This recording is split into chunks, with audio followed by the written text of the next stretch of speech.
Hello and welcome to my beta 1.7.3 world tour.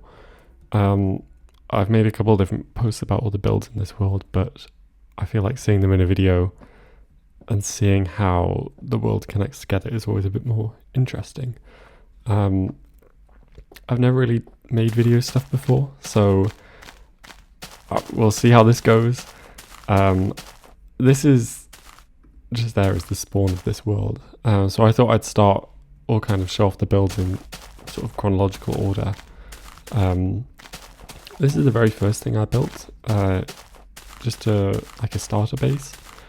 I remember not really thinking what I wanted to do in my world at the start, but I thought it'd be cool to have a little sort of fortress, like castle kind of thing. This is the very first little storage room I had. That did go down to some mines, but it's been blocked off by a train station now.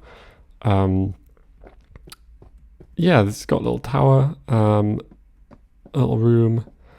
There's a little, well, I was going to say there's a library in here. I never actually finished the library. Nor did I put some windows in here either, but just kind of a big hall type thing. This just goes out to a little side of the mountain. Yeah, this is the first thing I built, just as a cozy sort of start.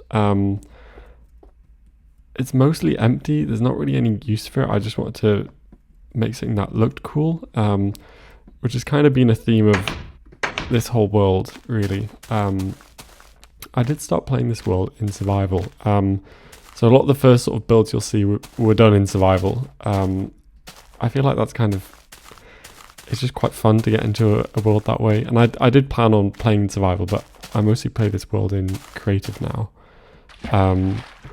But yeah, after I built that, I wasn't really sure what I wanted to do. So I thought I might as well just start with like a mega project or something really big. And then I can just, whenever I want to play, I can just keep building and keep working on it.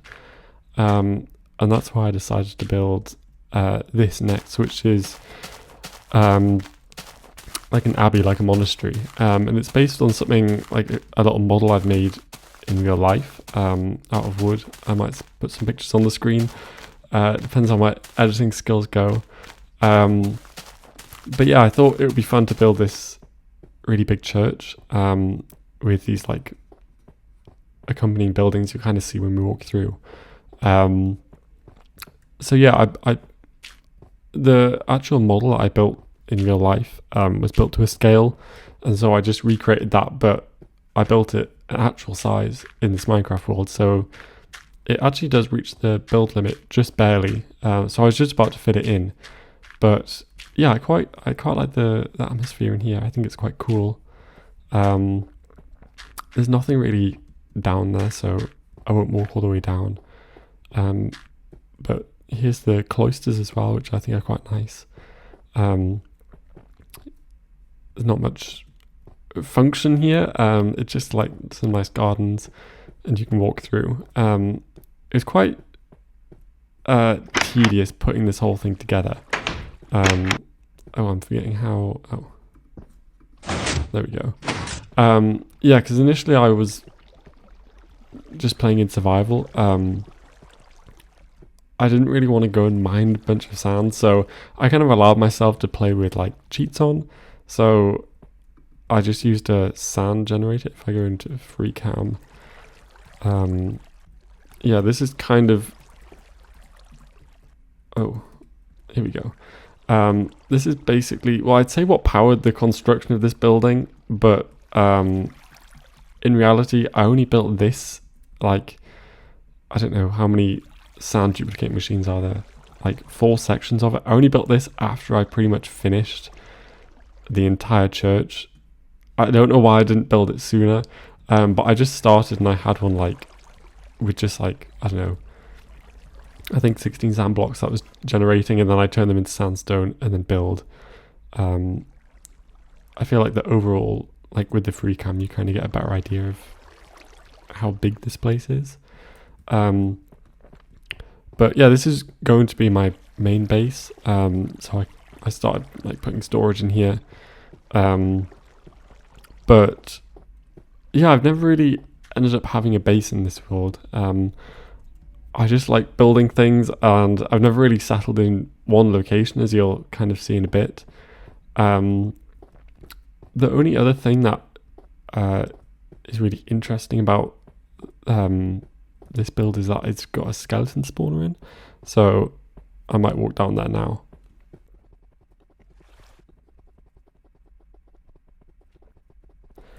And so it's just down these stairs, and then here it is. Not very exciting. I kind of decorated it in the same style as the interiors, like the cloisters with these arches. I thought this was quite cool, and then they just get taken down a water track, and then you can't really see it, and then up, and then they drop. It's pretty bad. I've got a bunch of arrows from it. I don't know what. Oh, just some lighting, hidden lighting. Yeah, that's the one thing about beta, which kind of I don't know, it doesn't irk me, but there's not a lot of lighting choices. You've really got torches and glowstone. I'd say are really the two options, because I mean jack-o'-lanterns just look bad, and fire is a bit like temperamental. Like, you can use it in fireplaces, but that's about it. So yeah, I try and hide lighting a lot, or maybe not hide, it's probably the bad word, but make the lighting look intentional rather than like that, like just torches placed everywhere. I really hate the look of like torches just spammed all over buildings. It's not my style. This is not mine. This is my boyfriend's. He came on the world when I was kind of playing in the early stages, and he's like built some of his own things, but yeah, most of the stuff I'll show will be my stuff because his stuff is in a different area of the world. But yeah, after I finished building the church, this is why I've been walking over here, and then I wanted to carry on building something big, and in all the sort of Minecraft worlds I've had leading up to this, I've always built or tried to build a village like that's kind of in this style with these half timbered houses, and like a wall going round. But the last time I did it, my world got corrupted, and then I just stopped playing, and that was a modern version of Minecraft. That was many years ago. So yeah, I thought this is kind of, I'm planning on this being my forever world. I mean, it pretty much is. So yeah, I thought, I'll build that next, this village. So yeah, I was quite pleased with this. It's quite big. This is the sort of train station. I'll probably talk about trains and train lines in a bit. I don't want to give too much about that away too soon. But yeah, I mean, this village again, there's nothing really in it. It's just empty houses. I didn't add windows when I was building all these buildings. And I'm sure at some point I'll go back and like add the windows in. I've forgotten doors as well. Most of the buildings are empty as well. I think I counted one time, and there's close to 100 individual buildings in this entire village. So there's a lot. These ones over here are a bit more. I try to make them more like they look more like a proper building rather than like sort of ramshackle, like cobbled together buildings. This is meant to be like maybe the merchant's quarter, or like the gentrified area of the village. This one has a super basic interior, but you can kind of see the sort of space you'd have in them if I put anything in them. I really wasn't into doing interiors at the start, but I've kind of I sometimes enjoy doing them. If I just want to chill and play the game and not have to worry about planning out a big build like this, then I'll generally do interiors. But yeah, just wandering through a bit. This is the back of the train station. I was quite pleased with how it turned out. There's loads of small little side alleyways, and there's places where I sometimes like try to plan a sight line. Like there's a church on the hill here, and you've got the tree going over. And yeah, this is like a place I planned where you could stand and like have a nice view of things. And there's another one up the hill which I'll go to as well, because the views are quite nice. You can see a bit more from the top of this hill as well. If we go up here, yeah, here we go. Oh, I'm gonna move the time on so it doesn't get night and go dark. Yeah, you can kind of see the towers on the village walls. A little flagpole there. That's the flag of this entire world, or my section of the world, I guess. My boyfriend has a different flag, or I guess he's meant to, but I don't think he's ever used it. And you can see the university up there, which we'll go to in a bit. But yeah, you can kind of see all the rooftops of the houses, which I think looks quite cool.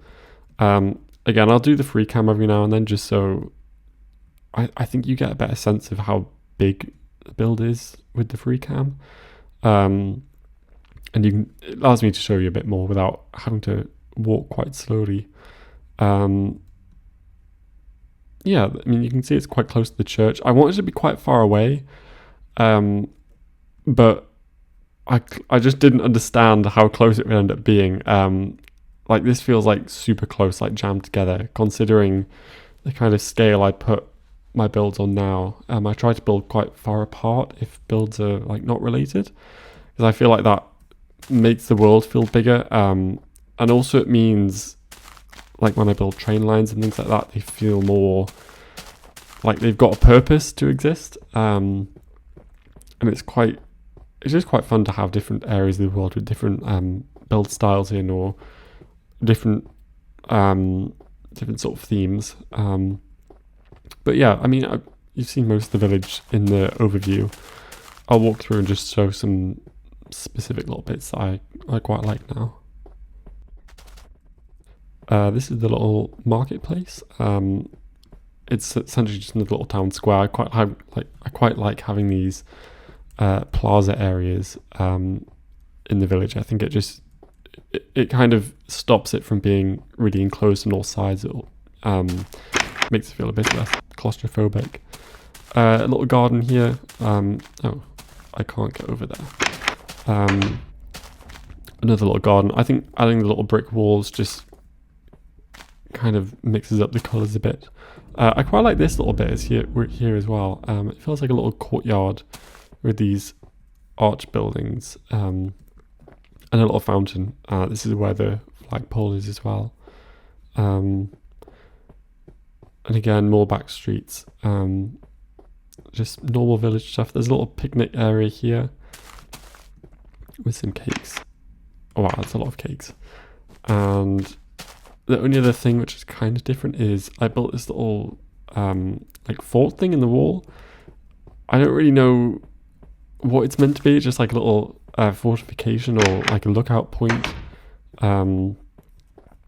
You can get into the walls from here as well. And I honestly don't remember what's in here, so I guess we're sort of discovering together. Yeah, just another point where you can see the village. I quite like how you can see the church off in the distance. I just love things like that, where the kind of fog comes in a bit and it sort of looms over on the horizon. Yeah, this is the one building, and then you can walk through. I did not put that sign there. Have a look in the next one. Oh, that's just to get to the wall. Clearly a bit unfinished. Just another little empty room.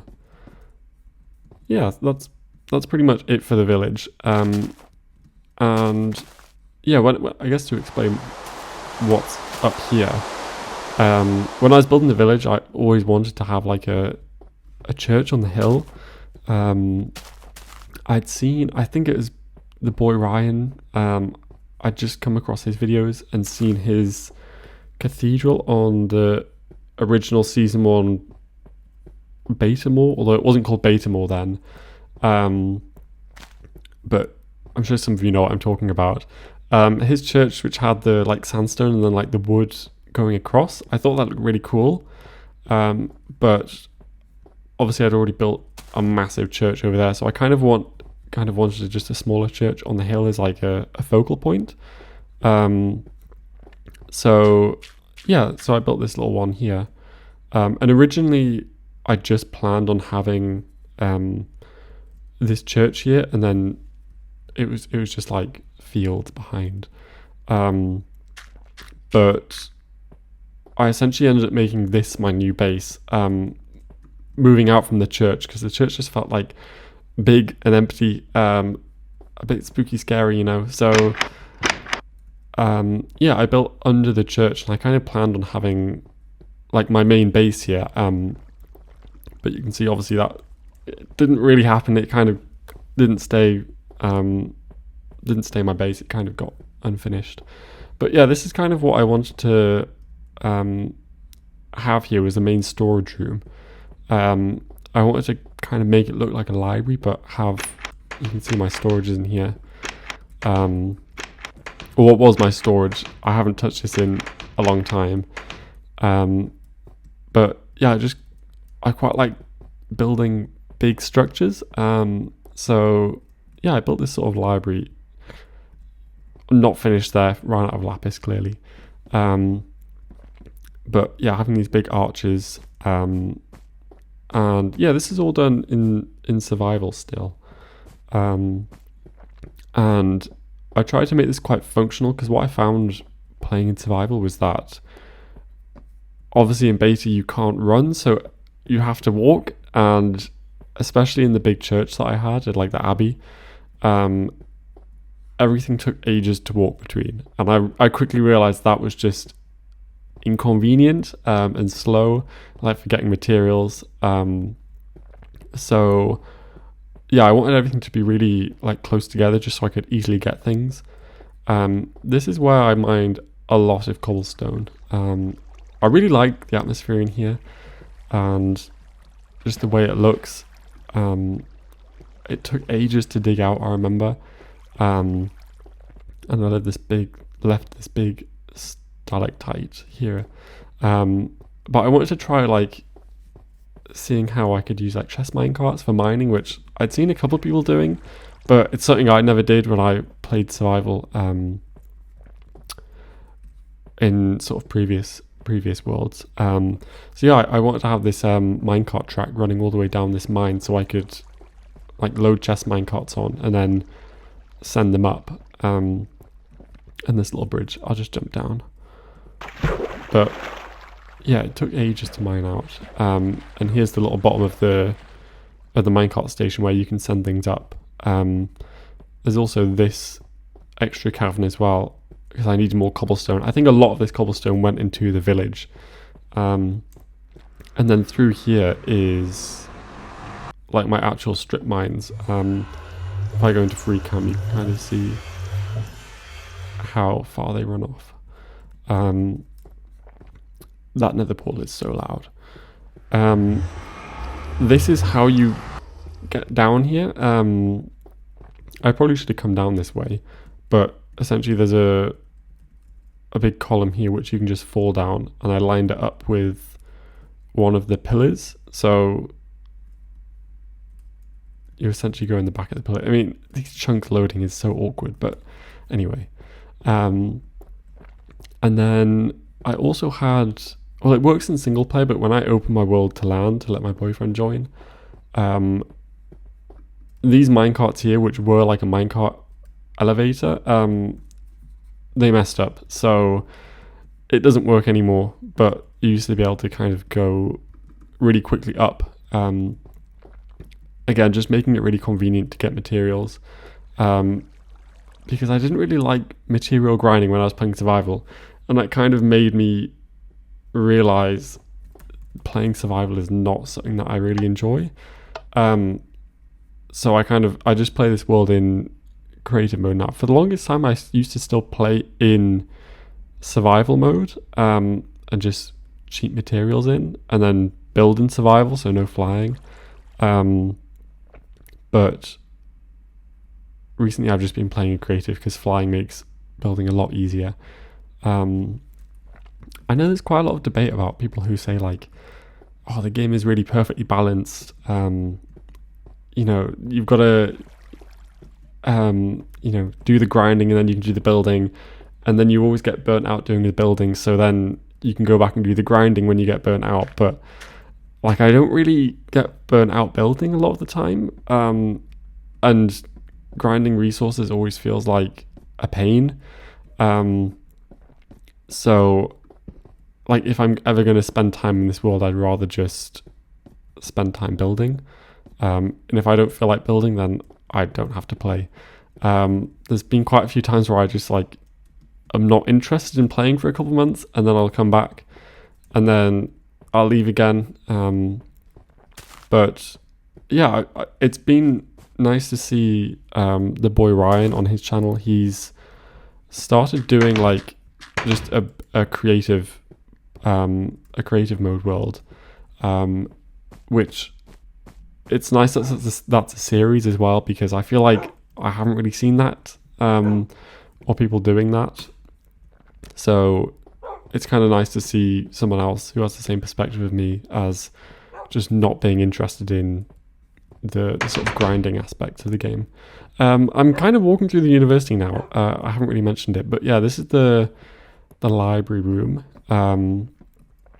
which pretty self-explanatory. Also, something else that I used to do when I was way younger playing the game was have all these like interconnected like corridors and things, and I used to think it was really cool, so I tried to sort of recreate that here. You can see we're back in this room, but it all kind of like leads up. This is a sugarcane farm. Again, this is probably the most functional things I ever built in this world, and then I was like going all in on building. And then this storage you can access from both sides. That's kind of cool, I guess. And that's the sort of entrance there. But yeah, I'll go back into the university. I thought this went somewhere else. This is just... to be honest, I forgot that was there. Yeah, the university is something that like I said, I just started with the church, and then I expanded it because I thought, oh, it'd be cool to have like this sort of gothic looking like building complex. And originally, if I fly up, make that a bit faster. Originally, I just had it like, if you see this sort of rectangle here, where I cut it off with the camera, I had it like just these buildings that you can see. But it felt kind of small, and I wanted it to be more like sprawling. And if you've seen like Oxford or Cambridge, like the colleges there where they have lots of these little quadrants, I really wanted to get that feeling, so that's kind of why I expanded it. And this one does have an interior, actually. There's lots of little dorm rooms, which I had quite a lot of fun making. Yeah, and they've all got little views. I won't go through all of them because there's a lot, but yeah, just a little common room. Again, a little quadrant with a little tower. This is a building trick I really haven't used anywhere else, where I use these signs just to add a bit more detail. And it's mainly because when you go far enough away, they unload, so then you don't see it. And I just generally like to have, like, to be able to see everything in the build from however far away. So yeah, here's the outside of the build. I use this stripy wall to kind of make like a manicured lawn sort of look, which I think I got a bit obsessed with, because I use it here and then off down there, and then never again, just because it's hard to kind of blend into the surrounding. Like here I've got a really clearly defined like wall where I can stop it, but using it without that, it looks weird, just fading it into all grass. Yeah, if I zoom out a bit, you can kind of see the way it looks. Again, I got my flag. I try and put that around like major builds, just to kind of signify they're part of my world. I don't really have a lot of lore in this world, but I guess that's one thing, is like my flag, or like kingdom, I suppose you could say. But yeah, this is this kind of build. I quite like how it turned out. You can see my storage room through the pond there, which I thought was quite cool. And then here is like a little staircase, and you can go down, and again it links back up to the storage room. And yeah, I guess another thing which I was doing around the same time was building these fields over here, which I had most of them done for the longest time, but there was that windmill at the very back there, and the 2 fields next to it were unfinished for ages, and I thought I wanted to do a video world tour, so I thought I'd try and clean up the world a bit. So I did those just the other day. So this view is pretty new with these double windmills, although I'd always planned to have it there, I just never got around to building it.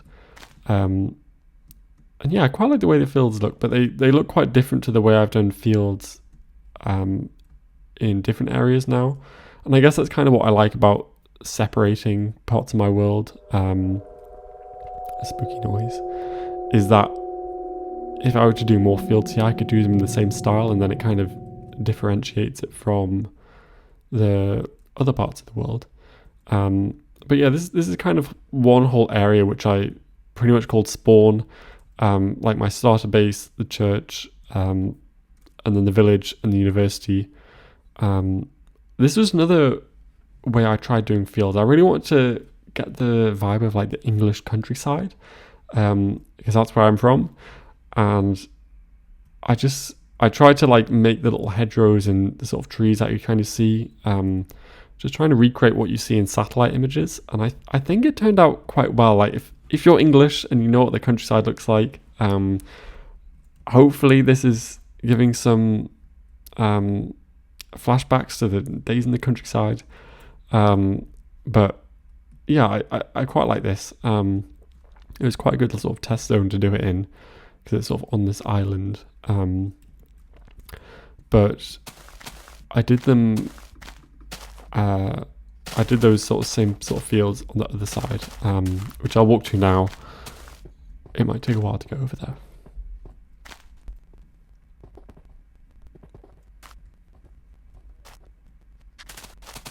Okay, I just had to split the recording there because I wasn't sure if I was recording in the first place, and also I'm so scared the recording's gonna crash and I'm gonna lose my footage. I'm just not used to recording anything really. So hopefully this has been an okay experience so far. But yeah, here are the fields that I talked about. I just wanted to fill in this area just to make it feel more complete. I don't mind the way that the beta landscape looks. If I do really like how the terrain generates, but sometimes the trees and stuff just look a bit like disparate and ugly. So in a lot of places in my world, I've just like planted a bunch of big trees to create these forests. But here I just kind of made some countryside looking fields, which was to kind of lead to this next build, this sort of island chateau, like French inspired. I did meant to put like a path through this area to connect it, but I just haven't got around to that yet. But I probably should. It's something I want to do, is have paths connecting the whole world together. And I'm sort of halfway there. For some of the really long distances, like I think over 2,000 blocks, I've got paths going, but clearly I haven't been bothered just for the couple hundred blocks that this is. Yeah, this was based on a couple references I found. I might have saved the pictures. I'll try and put them on the screen if I can find them. But yeah, I wanted this. Again, I thought, oh, all right, I'll have a new base, and this one would be like nice and aesthetic on its own island. And I think I can't remember if I'd just been to Paris. I might have just been to Paris as well on a holiday. So I was feeling kind of in the mood for French things. I was really pleased with how this entrance foyer came out with the staircase. I think I put every painting in here. Actually, no, I definitely didn't, because there's only one big painting. But I put a lot of paintings. I thought I've seen a lot of like country estates where they have all these paintings around, so I thought that would be cool to have. This is a little drawing room. I think for some of these big builds, I will try and show all the interiors where I can. A little kitchen, and then this is kind of the corridor that runs through the entire house. This is a little library, and then a little study on the end here. Turn the rain off. I'll let it go night just because I feel like it's... Oh, look at that. Sunset over the university. I quite like this view as well, seeing the university and the cliffs up there. I think that looks quite cool. I can't remember what I was saying now. Yeah, I'll try and walk through all these rooms for these sort of more self-contained builds. This is a little hidden door, which I had for the longest time and had nothing in it, but it now connects to the railway system. Again, I'll show that at some point, but I don't want to skip over how all these builds are connected on land. I feel like whenever I see a lot of world tours, I see a lot of cuts and people like cut between sections, and I'm always curious like how different bits of the world connect and like how you get between places. Maybe that's just a me thing, but yeah, I always like seeing how far things are away. I'm just rambling now. This is the music room. I've got a really expensive Steinway & Sons piano. Only the best, obviously, for this lovely chateau. And then if we go upstairs, oh, yeah, I remember what I was talking about now. I was talking about interiors. This is the first time I really had to do like interiors, so they're a bit janky in some places. Got the bedroom and then this, I don't know, bookcase. And then again, they've all kind of got this in just like a bedroom, and then decoration. They're pretty much the same. There's two main bedrooms, and then on the other side, I think this is like a little drawing room. Yeah, with the fireplace. And then this is another bedroom. And then I guess down here is like the servants' wing, you'd probably call it. It's a little staircase. Yeah, this is what the servants get. It's fairly modest, to put it lightly. And then this is just a little separate staircase, which I don't know. I just like having a little extra staircase. I feel like it's sort of realistic to what an actual like country house like this would have. I feel like that's one thing I do try and do with my big builds is if I do an interior, I try and research a lot about the interior and make it as accurate as possible. This build is, I think that the facade is based on a real building facade, but the actual like shape of it is just inspired generally from like chateaus that look like this. There might be one that looks similar to this, but this is just imagined. There's nothing really up in the attic. The reason I put these walls in is just because I really like the idea of builds being like totally accessible. And I guess for this build, what I mean is it has this little like dome on the top. Okay, we're gonna skip forward. And I really want it to be able to go up the dome. Because I feel like that's just a fun thing. But then also I wanted to let the light through, so I use this trick with trapdoors to let the light pass through, because it allows the entrance foyer to be nice and light. Again, this is what I was talking about with light sources earlier. It's really hard to find good lighting, especially inside, so I try and use skylight in big rooms like this. And it just helps it not feel so dark. But it means you can actually walk over here safely and then go up. And then you can actually go up to the top of the little dome, which I think is, it's just fun. I like fun things like that in my world. So yeah, and I like the fact that it also lets all the light through. So that's pretty much this build. And that's pretty much it for this area. I think I finished this, and then I'd done the university, and that was quite big. And then I did this, and it was big in a different way because it's like one big build, and it's got the stripy grass again, and it's got like these walls which kind of surround it. So it feels like a self-contained, not just the building, but the whole sort of estate is a building in of itself. And I was really enjoying doing these bigger projects. So I thought I wanted to do something like massive. So I decided to build the Hungarian Parliament building. I think that's what you call it, or the Budapest Parliament building. And I think this would be a good time to talk about train lines to get there now. Because I'd kind of built, again, what I was saying earlier about building things far away from each other. When I first built the village, I thought that was far away from the abbey, and it just wasn't. And then when I built this, I kind of wanted it to be far away again, but yet again, it ended up being kind of close, like you can still see these things. So I thought, right, I'm going to go off really far and just try and build something in a totally different area. And yeah, and it allowed me to kind of build this train line system as well. So I wasn't really planning or expecting to start here, but I guess we can start talking about the trains from this point. So this is a fairly new line, the Chateau to the kind of spawn area.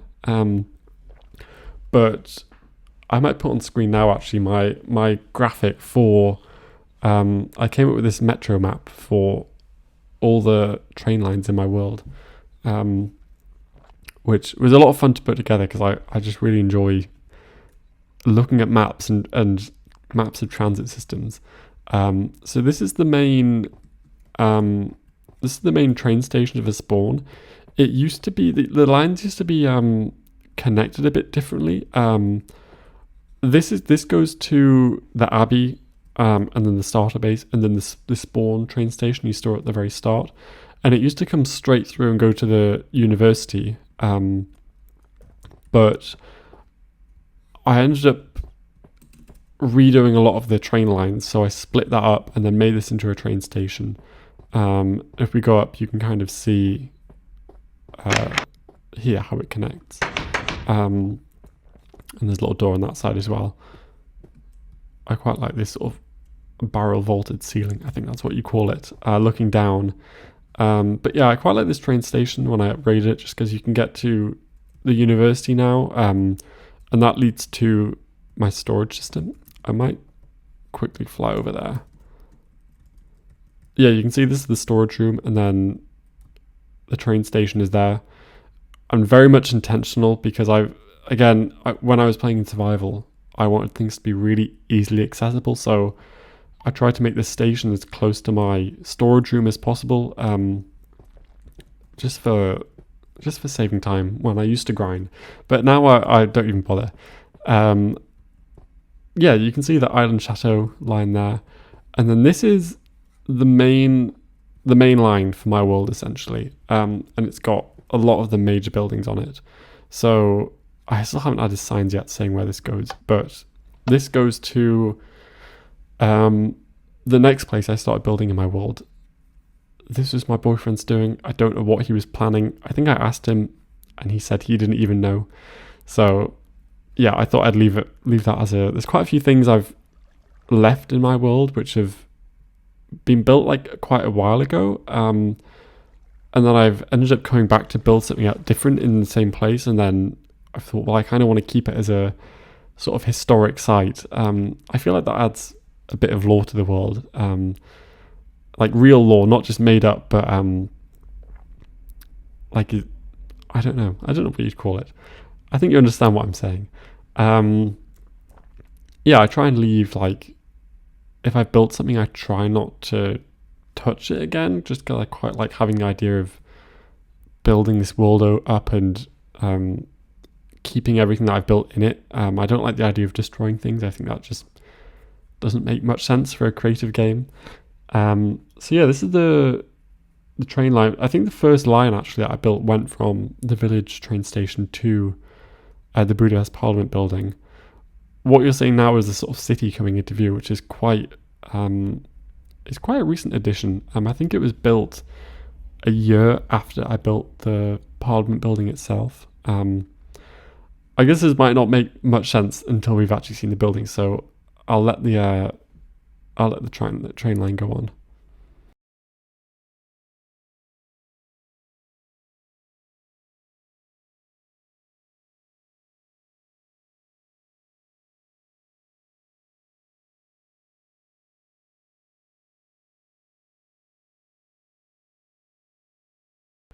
And here we are at the train station. Let's talk about the Parliament building, which I've been banging on about. Yeah, I wanted to build something really big. And so my boyfriend had kind of been looking at inspiration pictures for things he wanted to build. And we were kind of having a build off for who could have the biggest building and like palace. So he was swiping through some pictures of Gothic architecture, and he saw this one. Well, and I saw it over his shoulder, and I thought, I want that.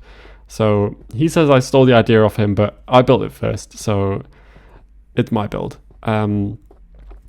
Yeah, I had a lot of fun building this. I'd say I'm quite a mathematical person, so I found loads of images of it, and I took like reference images and then measured the pixel length of the certain bits of the building, and then converted them to like the actual length of the building, and then essentially made the most accurate model of the building I could in Minecraft, or in beta Minecraft, where the palettes are a lot more limited, or the block selection is. And it was really fun. It was the first time I'd done something like this. But yeah, I think it came out quite well. It did take a long time. This is essentially where I switched from survival to creative mode, because I just realized like I was having so much fun building things and just grinding out this much sandstone with like the sand dupers, and then crafting it into sandstone and then building it. It was like, why am I bothering with these extra steps? Why not just plain creative? So yeah, I'm wandering through now. I say it's got interior, like everything you would see walking through it is pretty much done, like all the corridors and these staircases. But any side rooms like this, like I've done the ceiling and I've put like lamps and stuff in, but there's no like meeting tables or anything. And again, for the interior of this, I've never been to Hungary, so I've never been in this building, so I tried to find like floor plans, and you can find a floor plan of the floor I'm on, I think, because it's like the main floor, because it's got the dome on it.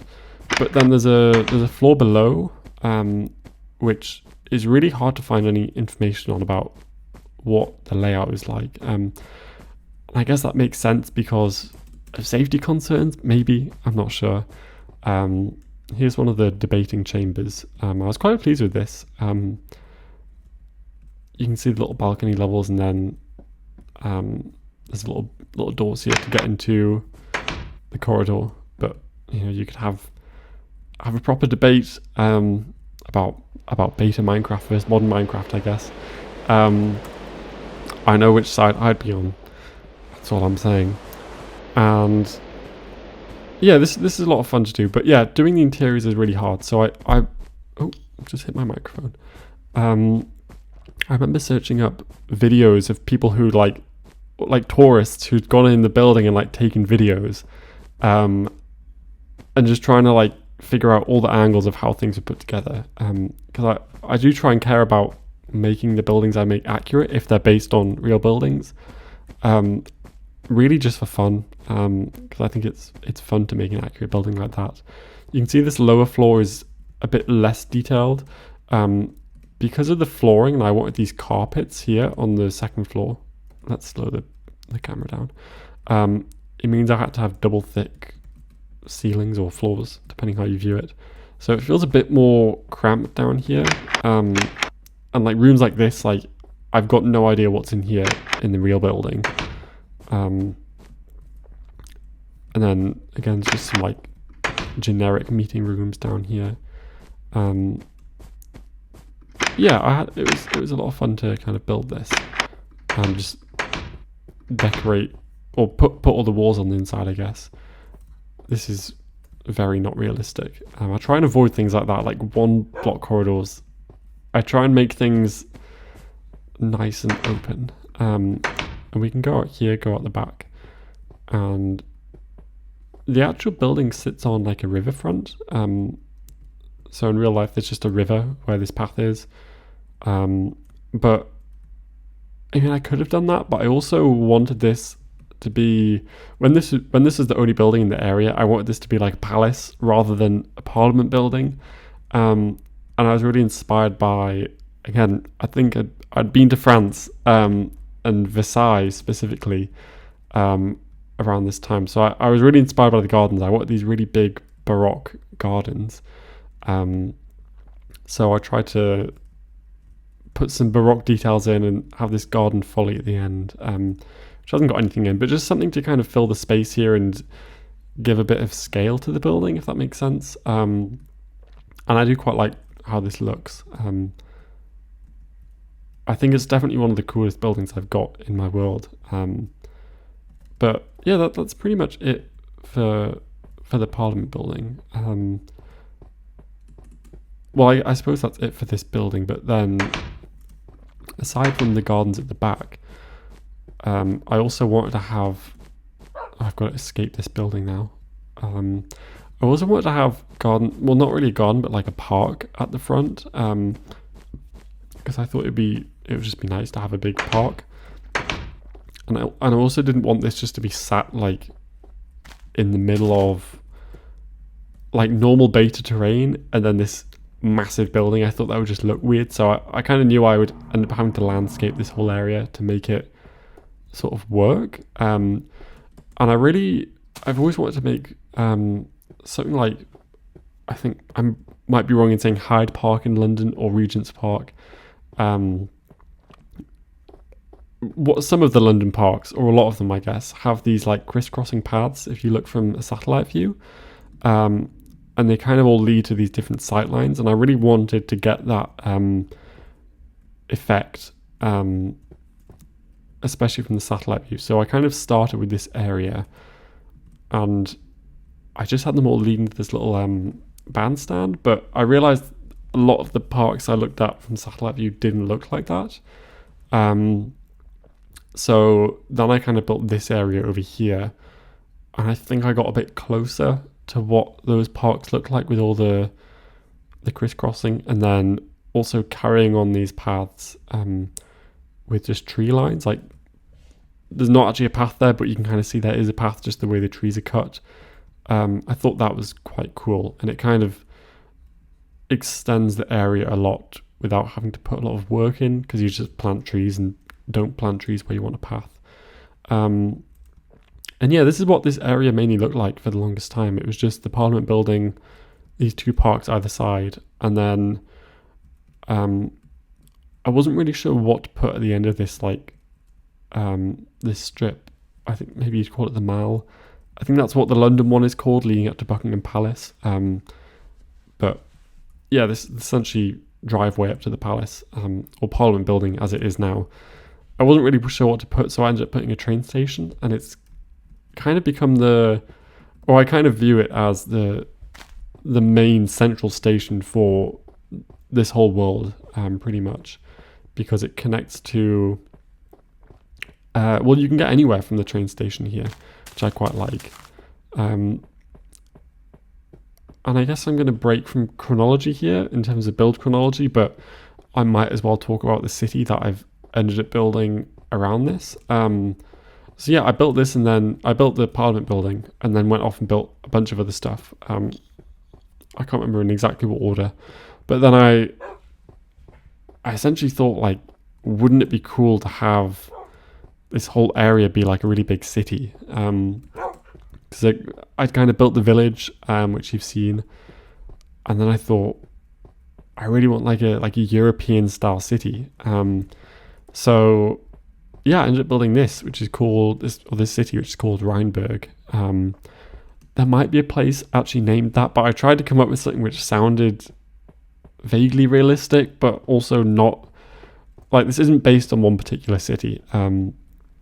You could say it's maybe based on Budapest because of the building, but I wasn't really looking at Budapest building styles or architectural styles when I built this.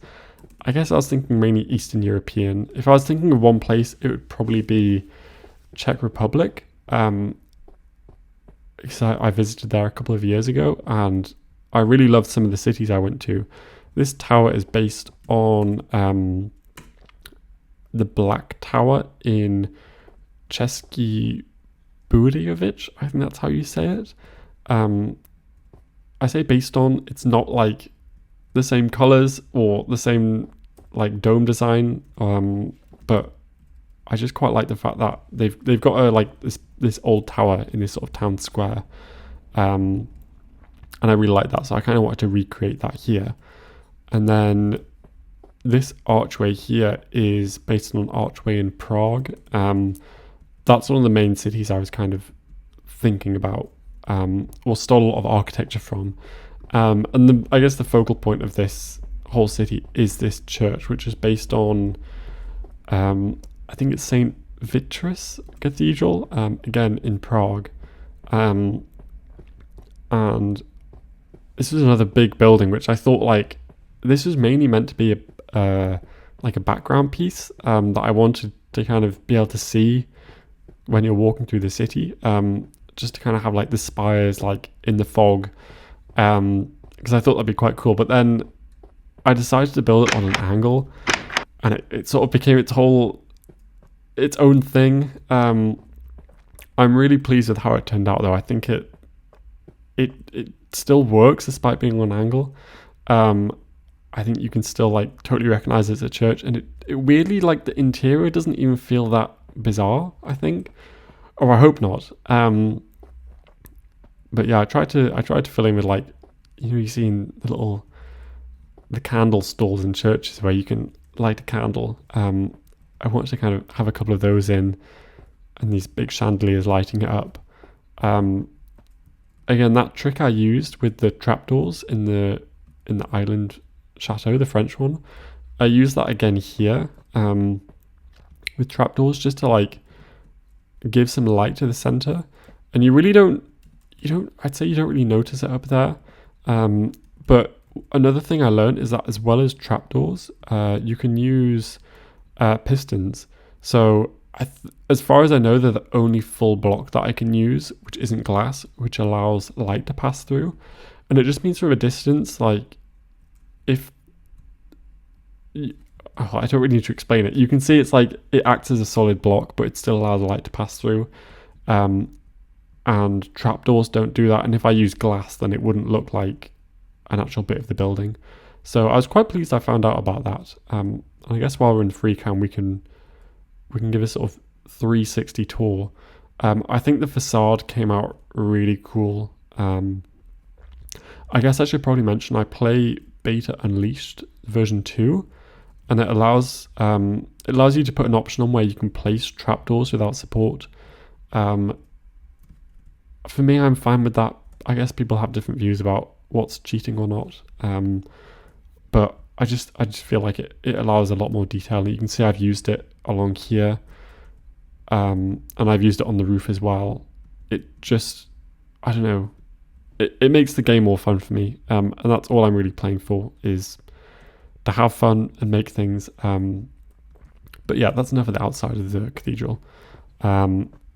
I've used more trapdoors here, you can see. But yeah, there's not really much in the interior. The only different thing is that at the back here, and these what I think would be chapels, I've tried to do different checkered floors. I quite like the way netherrack looks, as this sort of royal like red. You can imagine it's meant to be like detailed floor tiles. I quite like that, and then just alternating them. I was quite pleased with that. Trying to do this like semicircle on an angle and then splitting it into segments, and then also trying to make these vaguely circular as they are in the actual cathedral, was a bit of a nightmare, I'll be honest, but it came out okay. I think it looks fine. I think it looks more impressive than if I just built it like straight on, or on the grid rather. But yeah, that's the cathedral, which I'm quite pleased with. And then a lot of the builds are just self-explanatory. This one is a bit different. I think it's based on an actual building in Prague, like a nondescript one. Like I don't think it's an actual point of interest in the city, but I just remember seeing it and thinking that looks cool. So if you can find it, good for you, I suppose. Yeah, let's use the little metro. I nearly put this in the village that I built in Spawn, but I thought it wouldn't really fit because the whole place felt more medieval.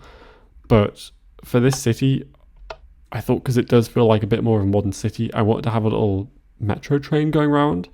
So it has these different stations. There's one at the train station, so you can easily get on the metro. And then it goes to the church, and then it goes to the plaza. And I made it so it stops on an angle. So you can get off, or you can just press the button again and go to the next station, which I believe is the docks, which is probably worth having a little look at. These ships are designed by Jack Kerwood or Kerwood. Oh, no, we're here at the docks. I haven't seen any other beta ship designs look this good. I just think they look fantastic. They're really like convincing and they look like ships. And I've tried to build boats in the past, but they just look terrible. So I just copied them from his world. He doesn't have a tutorial on them. I wish he did because they're honestly really good. But I just like found a couple frames in his video where he was showing them off. And just copied them block for block, which took a bit of figuring out as to how on earth they're built.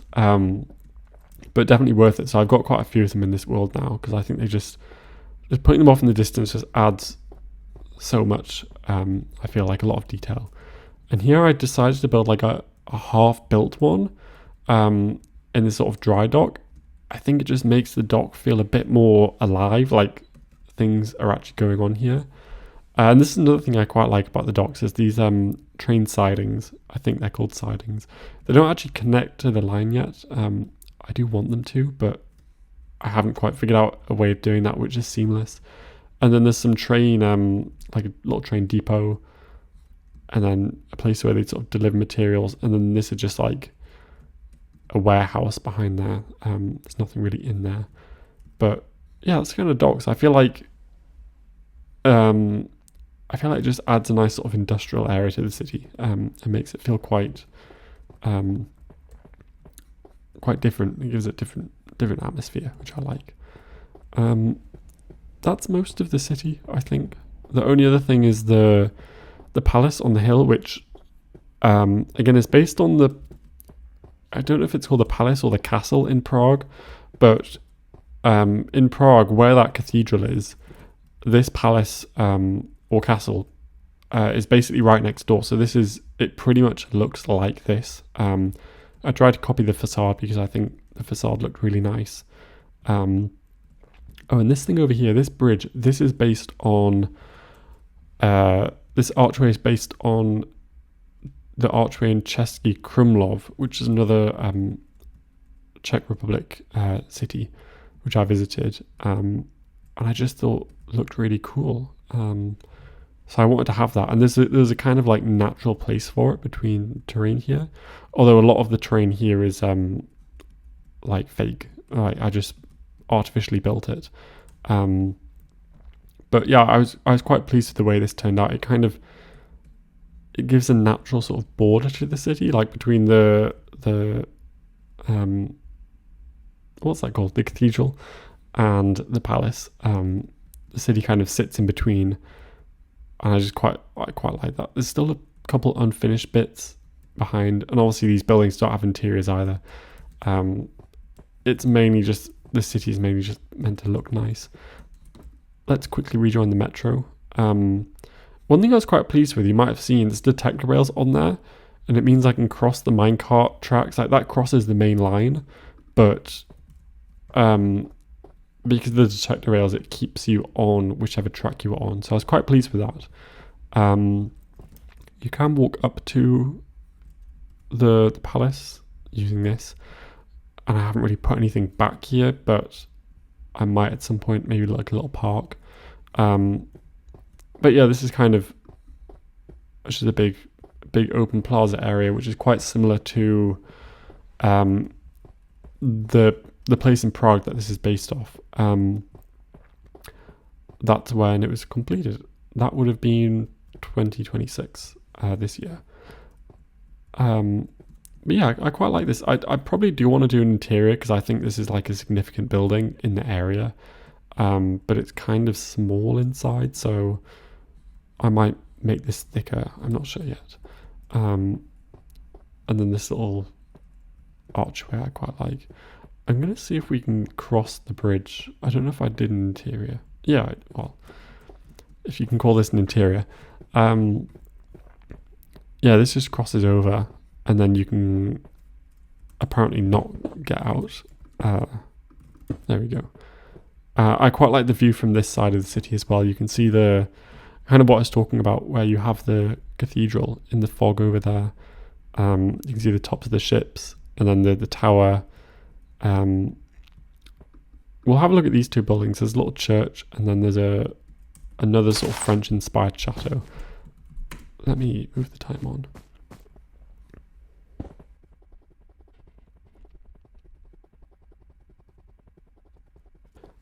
Yeah, this is the what I pointed out just before, this church. Again, it's not. I didn't really plan on it being a significant building, but you can kind of pick it out in the city, just because it's got the different roof. But I wanted to build a. Oh goodness, the rain. I wanted to build a Baroque style church because I built a lot of Gothic churches. Especially in England, you see a lot more Gothic style churches. So that's kind of what I've been used to growing up. But when I went to Europe, I saw a lot more of these Baroque churches, and they look quite cool. So I thought I'd have a go at making one. This isn't really based on a specific church, but a lot of Baroque churches kind of look similar, with this like facade.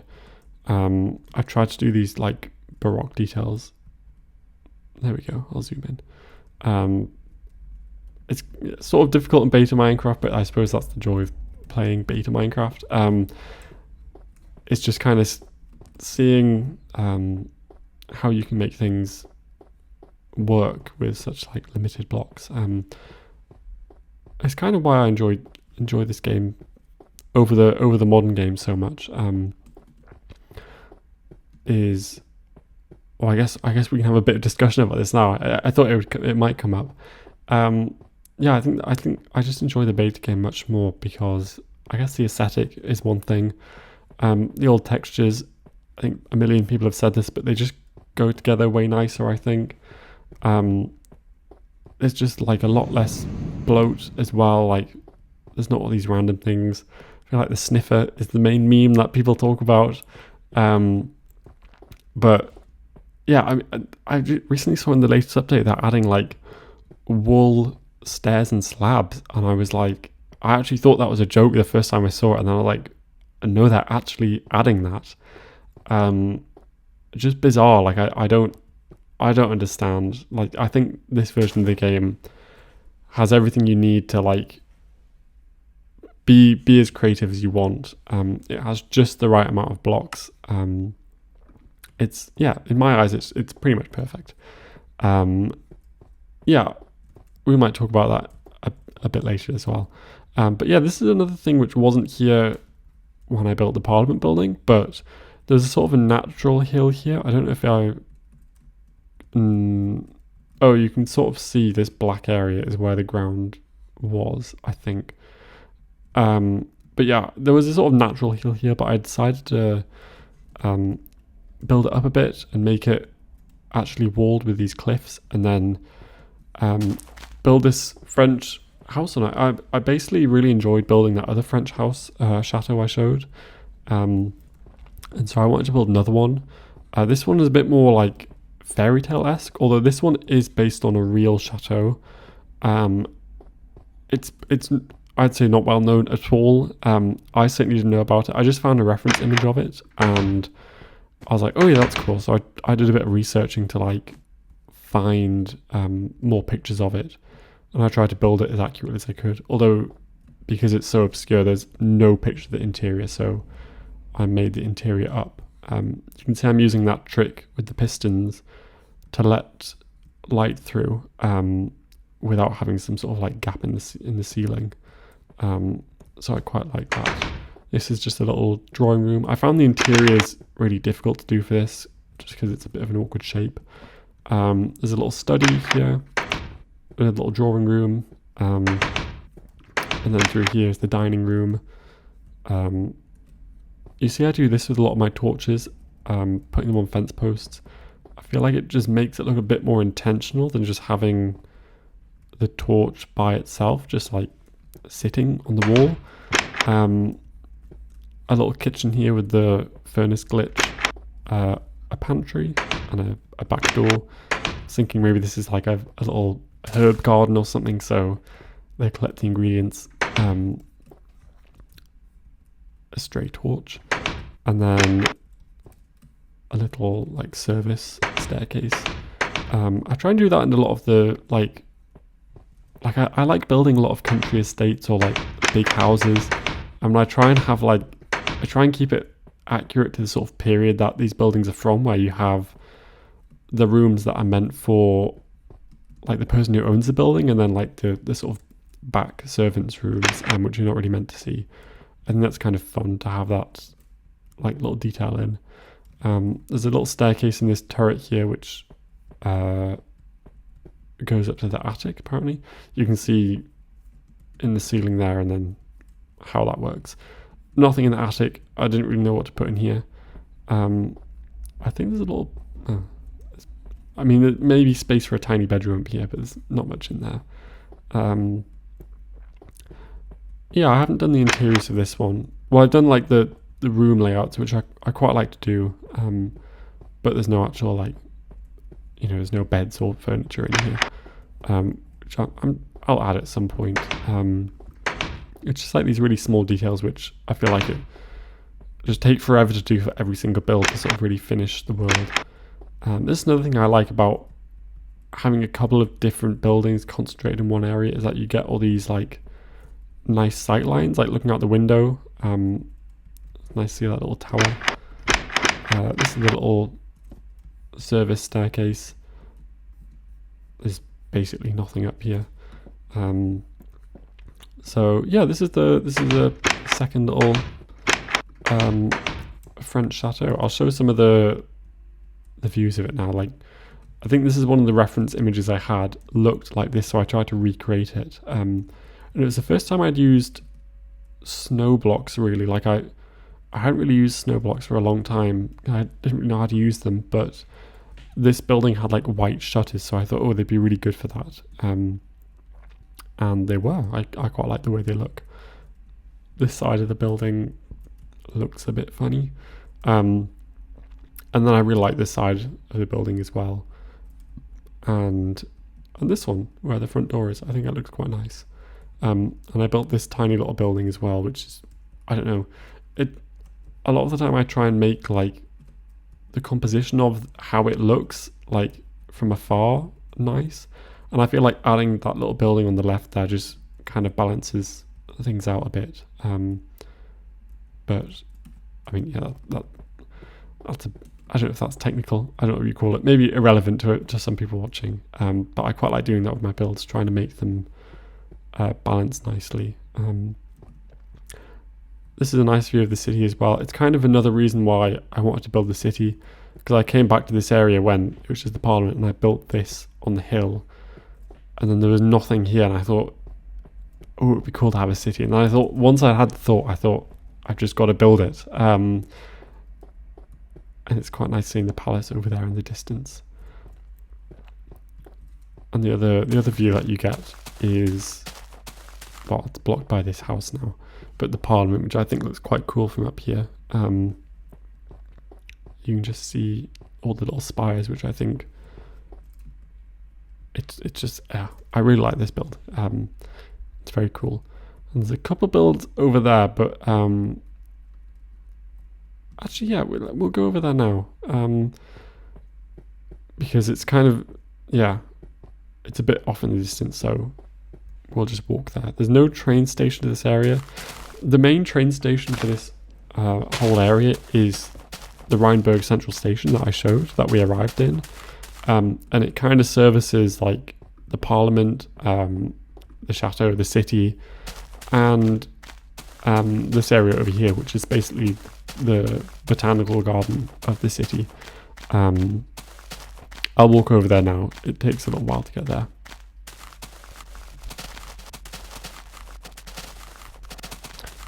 This is the sort of start of the botanical garden. I got some stuff on my desk, hold on. I probably want to connect it with like a more official path or like a train line. Let me do the time. But I just haven't got around to that yet.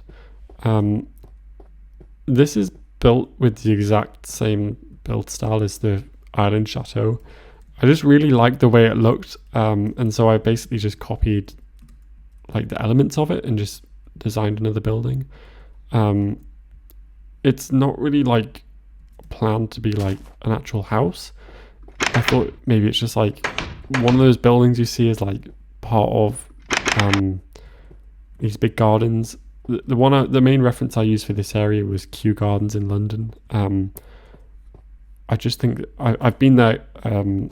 I think maybe twice, but a long time ago, and they've got some like nice buildings in the park which aren't really like houses, but they're just buildings. I don't really know what they put in them, maybe like cafes or something. So I kind of want one of those buildings, so I decided to put that there. But the main thing here is the I was gonna say greenhouse, but it's probably more like probably call it a glass house, or glass house, which has just got some trees in. Again, this is the first build I really built with snow, because I'm not really familiar using snow. I'm so used to using sandstone, as you've probably noticed. Sandstone and wood are definitely my comfort place in beta. But yeah, I thought this would be quite interesting to see how it looks with white, and I really like the way it turned out. And then obviously I had to go back to sandstone, but I built this little orangery in here. It's kind of based, in fact I think it's exactly based on a building which is in Kew Gardens, which looks like this, but I guess all orangeries sort of look like this. There's some which are in Paris as well, which hold the Monet paintings, which I've been in, and they basically look the same as well. There's not a whole lot here. Doesn't really go anywhere. You'll see, you can see the spire of the island fort off in the distance. That's quite cool. The main other thing here is the walled garden, which I quite like. I should really put some like flowers or something in here. I clearly just forgot to do that. I quite like this little hedge. I don't know what you call it, hedge thing. This is based on, well, you see a lot of these in these little walled gardens that you can kind of walk through. At least for me, it's based on the ones in Alnwick Gardens, which is in the north of England, where I'm from. So I used to go to Alnwick Gardens a lot as a kid, running through these things. So I thought it'd be kind of cool to have one in my world in this little walled garden. And then through this cool little hedge bit, and then this is just like a hedged garden. Is that a thing? It's got some little like, I don't know, there'd probably be plants and stuff in there. Wait, yeah, that is wrong. Well, we've just fixed the hedged garden. I didn't even know it was broken. And then I wanted this bit to just be quite open. You can see that off in the distance. I love things like that, seeing builds off in the distance. I always think it looks quite cool. You see a lot of these parks, like just open green area where you'd have like people on blankets or like having a picnic or whatever. So I wanted to like just keep this space open, and it also means from this view you get a really nice view of the glass house. So yeah, I thought I'd just leave it. You don't need to build something everywhere in your world. I feel like blank space is really important for builds. This is like a little.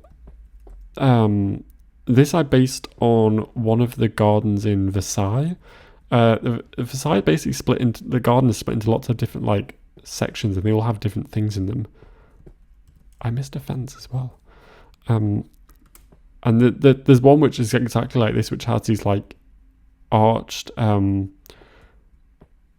hedges which you can like walk through. And I really enjoyed the gardens in Versailles when I visited, so I kind of wanted a bit of that. And then also, this is one of my favourite views in my entire world, is just going through the dark little hedge to the little fountain. I just really like the way it looks. This is so atmospheric. Yeah, I really like this fountain. This is not cheating. Oh well, I guess it is cheating. I used the invisible stair block to kind of trap the water, and it just means you don't get the water kind of spilling out. And it just makes I don't know. It looks a bit nicer in my opinion. And also it means it kind of fits in the view. When you view it from here, it just fits a bit nicer. There's my Steve. Yeah, and then more little hedge things. I was going to put something in here, but I didn't really know what, so it's kind of unfinished. And you can see these are all just kind of hid by these large trees. You might have noticed these little statues up there. This is... Oh, God, I'm going the wrong way. Again, a more French influence. When I was in Paris, me and my boyfriend visited... it's not called Butts Park, but it looks like if you read it and you're English, you'd say it as Butts Park. It had this really cool... essentially like this, like a little... It's not a bandstand, but I don't know what you call it. Maybe a little, like a circular temple. It had one on this like hill, or like cliff in the center of the park. I might put a picture on. I think I took a picture, but I really liked the way it looked, and I was like, oh, I want one of those in my Minecraft world. So I put one there, and you just kind of see it when you're walking about, which is quite cool. But that's pretty much it for the botanical area. Oh, there's this thing as well, which is just like, I don't know what you call this. Again, I've seen like a couple of these like in my lifetime, where you just have these like nice planted like trees on this like kind of like gravelly sandy bit. There was definitely some in Paris, which is where I kind of got the inspiration from, but maybe they're like orchards or something. I don't really know what they're for, but they just kind of cast shade. But I just like the atmosphere they kind of bring, so I thought I want one of those in my world. But that's pretty much it for the botanical gardens. This is one of the train lines off in the distance, which I recently, again, in preparation for the world tour, I thought I want things to kind of look how I imagine them in my head, even if they're unfinished. So I basically went around and cleaned up a bunch of things, and all the train lines in my world are one of them, so they're all decorated now. So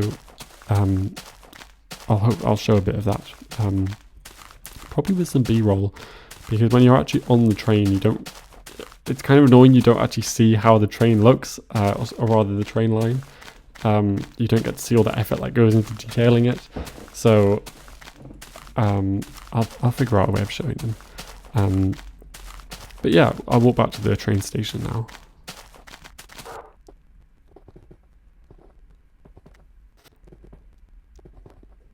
This is the little subway entrance for the central station. A little skylight, and then you can walk up into the station. This is the main line, which we'll probably return here to go and see what's at the end. But this is kind of a map of what's on this line. So this is where we are, Reinburg, which is minus this is like the X coordinate, I think. No, it's the Z coordinate. So yeah, it kind of just shows the distances. So spawn is like quite close to 0, 0. This is 1,200 blocks away, and then there's the museum, which is 800 blocks away, and then the Western Fort, which is 2,300 blocks away. And it's a massive rail line. It takes 8 minutes, I think pretty much exactly. If you got on here and just went through and just sat on the train all the way until the Western Fort, it just takes 8 minutes. So it's a long train line. It's pretty much, I'd say, the longest train line. Although the place we're going to go next is also really quite long. Yeah, we'll go here next. This is not chronological anymore, but I feel like it makes sense to go here. This is going to be oh, sorry, I just hit my mic again. This is going to be the South Estate, which I think is one of the coolest areas of my world.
And we're arriving into the train station now. You might have noticed on the way some of the railway lines are a bit wonky, is probably the word to describe when you ride them.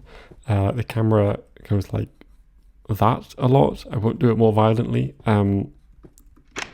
Probably get motion sickness. It was the first main train line I'd sort of built, aside from the straight one which goes from Spawn to Reinburg, and I kind of wanted it to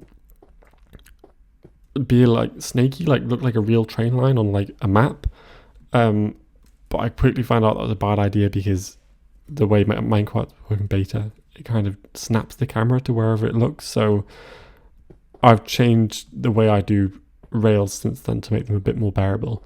But anyway, we're here at one of the other main locations in my world, which is like this Italian inspired area. This build specifically is called I refer to it as the South Estate. I'm not very creative with my names, and I try to be a bit more creative with the newer stuff I built, but it's in the south of my world and it's an estate, so I call it the South Estate.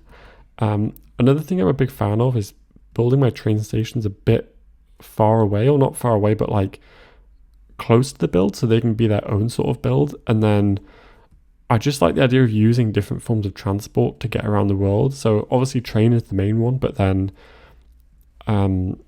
I've kind of designed it so you're meant to like boat over. Again, the fast boats is something that Beta Unleashed version 2 has, which is just nice quality of life. But yeah, you're boating over, possibly inspired a bit by Venice. This tower is from St. Mark's Square in Venice. we used to go there on holidays when I was a kid a lot more. So it's just something that's kind of in my memory is that tower. So I wanted to build it. But the main, I'm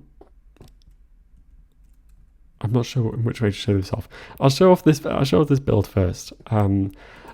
because this is kind of what I started with. I started with this building here and this square. And I basically wanted, I wanted this really big sprawling estate. I was really inspired by the Vatican, which I visited a couple of years ago, and just the way the rooms seem to go on forever, and all these like corridors, and you could easily get lost in it. I kind of wanted to recreate that with just all of these different little rooms like cobbled together, in different sort of styles. So that's what I've tried to recreate here. This is the big sort of courtyard. I wouldn't say the main one because, well, maybe it is the main one. This is the original terrain, which I kind of decided to build around. It's probably the only bit of original terrain left in this area, because as you'll see, I've kind of terraformed a lot.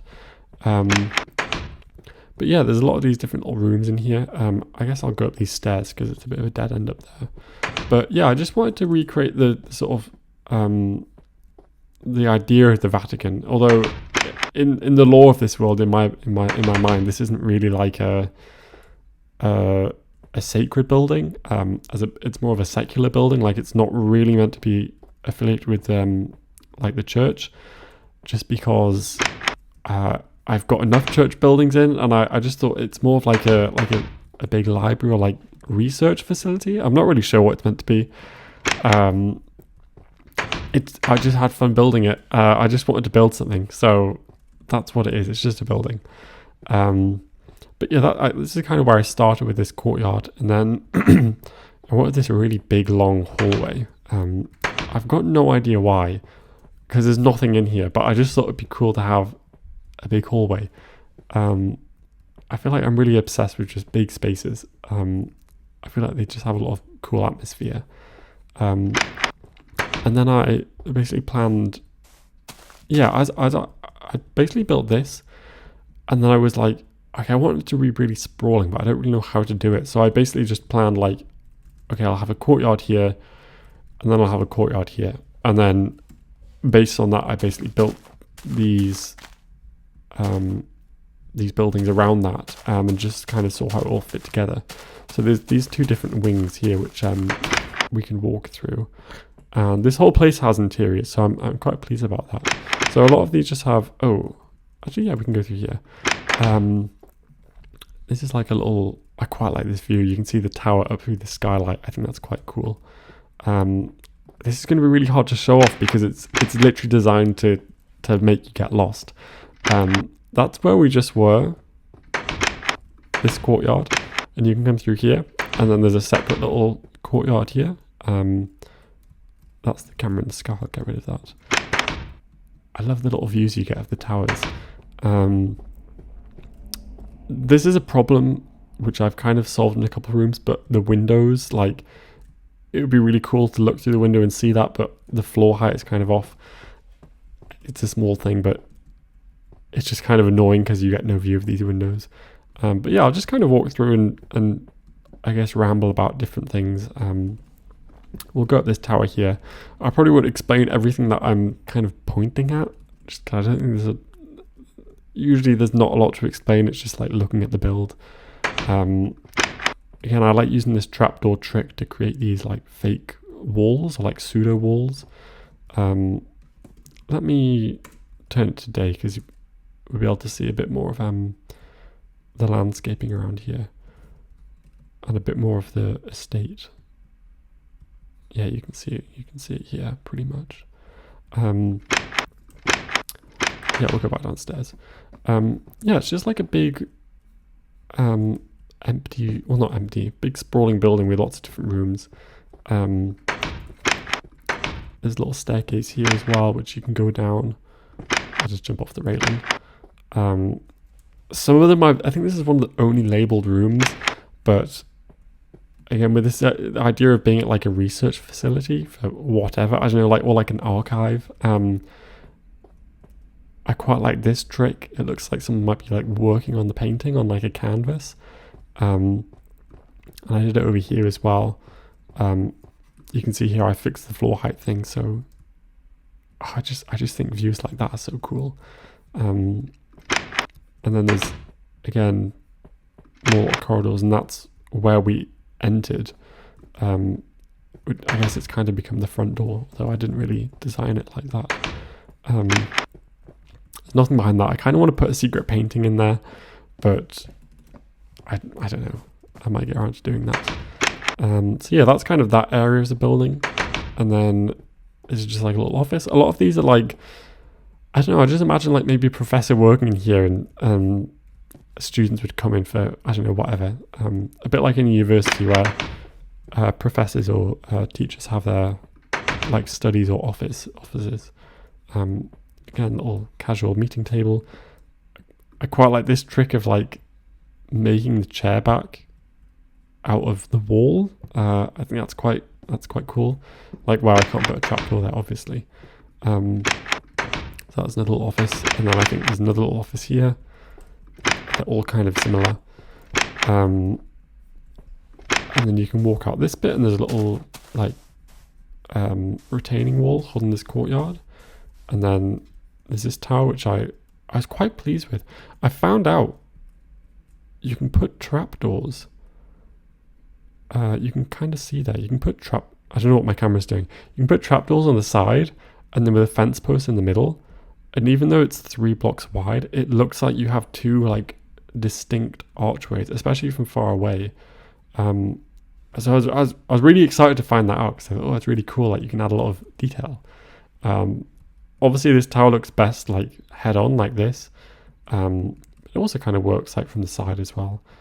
And again, it's like this tower is useless, but it just looks cool in the skyline of the build, which is why most things in my world exist, just to look cool. This side over here is a bit different. It's like a common room. This doesn't go anywhere, but it's just cool to have little doors. And then this is the other side of that courtyard. Just some like tables, some like storage. This room's a bit empty. It's got like a bookcase in.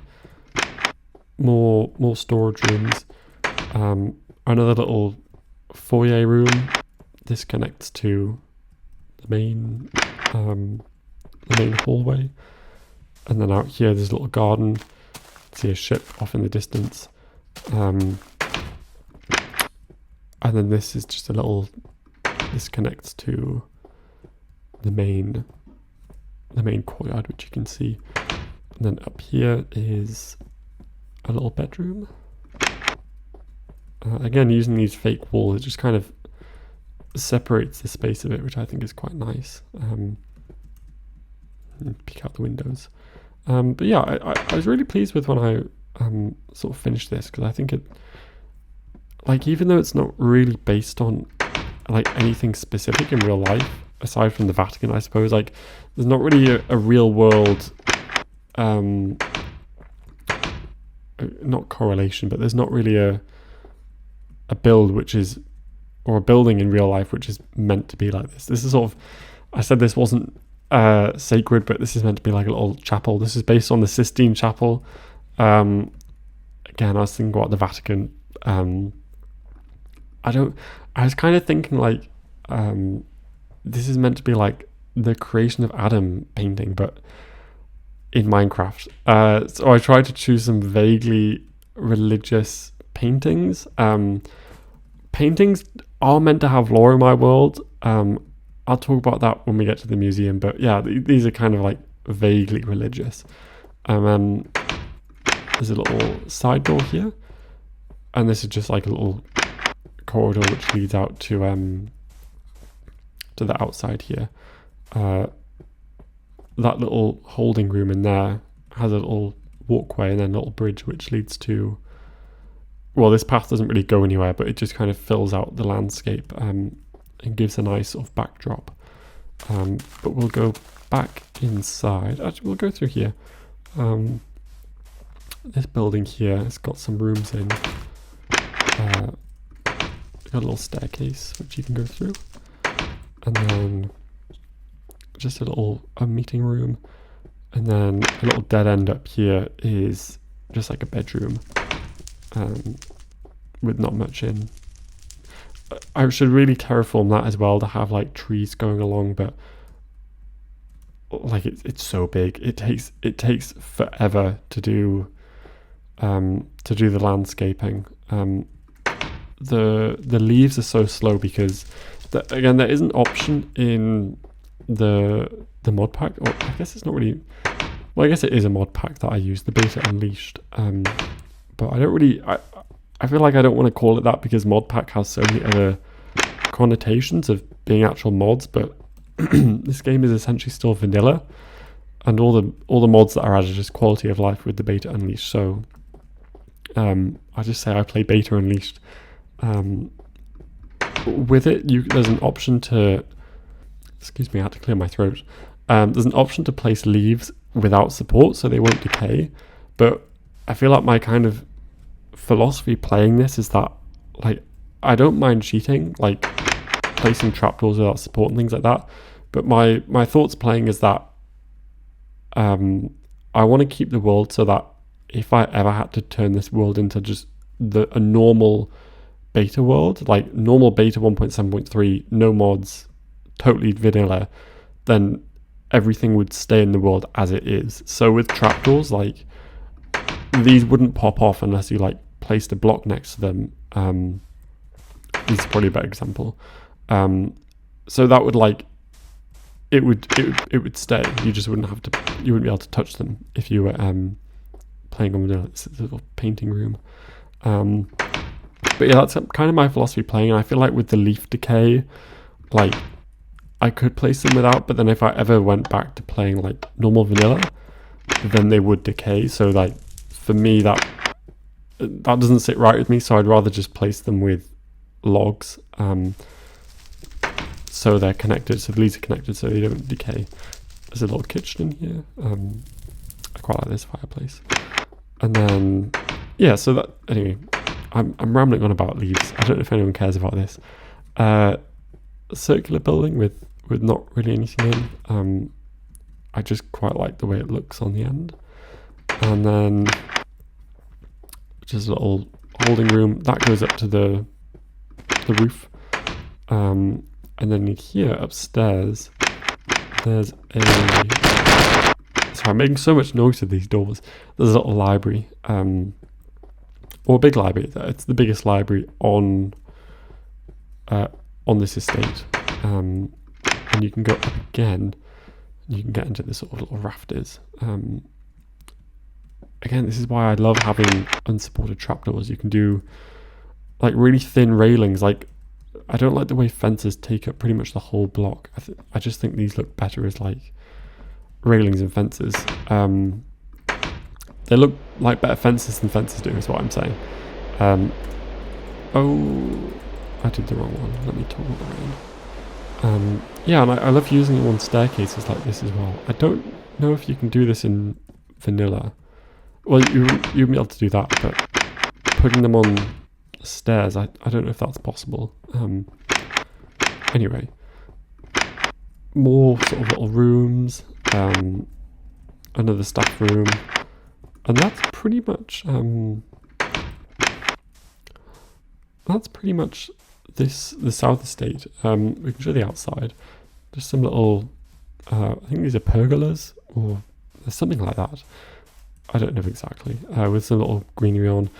I really don't know about this pool. I just wasn't sure what to put there, so it just kind of looks a bit random. But otherwise, it just looks like quite a blank space. This is meant to be like someone doing some painting out here with like a paint palette. It doesn't really look the same. I don't know. I really love this view. It's kind of also why I want to have the train station over there, because I saw this island, and it really reminds me of that painting, like Isle of the Dead or something. Like when I saw like the way it kind of curves in, has that cove. So I always wanted to have like the train line coming in on a bridge and then having like a temple there. And then I put the cypress trees. And yeah, it reminds me of that painting, which I quite like. I really like that painting. So having a sort of vague reference to it is quite cool. We've just been walking along the side of the building there. here's that tower, and then we can walk around a bit further. And oh, so that's basically this half of the estate. There is more on the other side, which we'll go to now. Yeah, again, I only planned on having this side of this whole build built. Like originally it was just this, but then this whole place was feeling a bit empty, so I was like, right, I've got to put something there now as well, and I'm really glad I did. So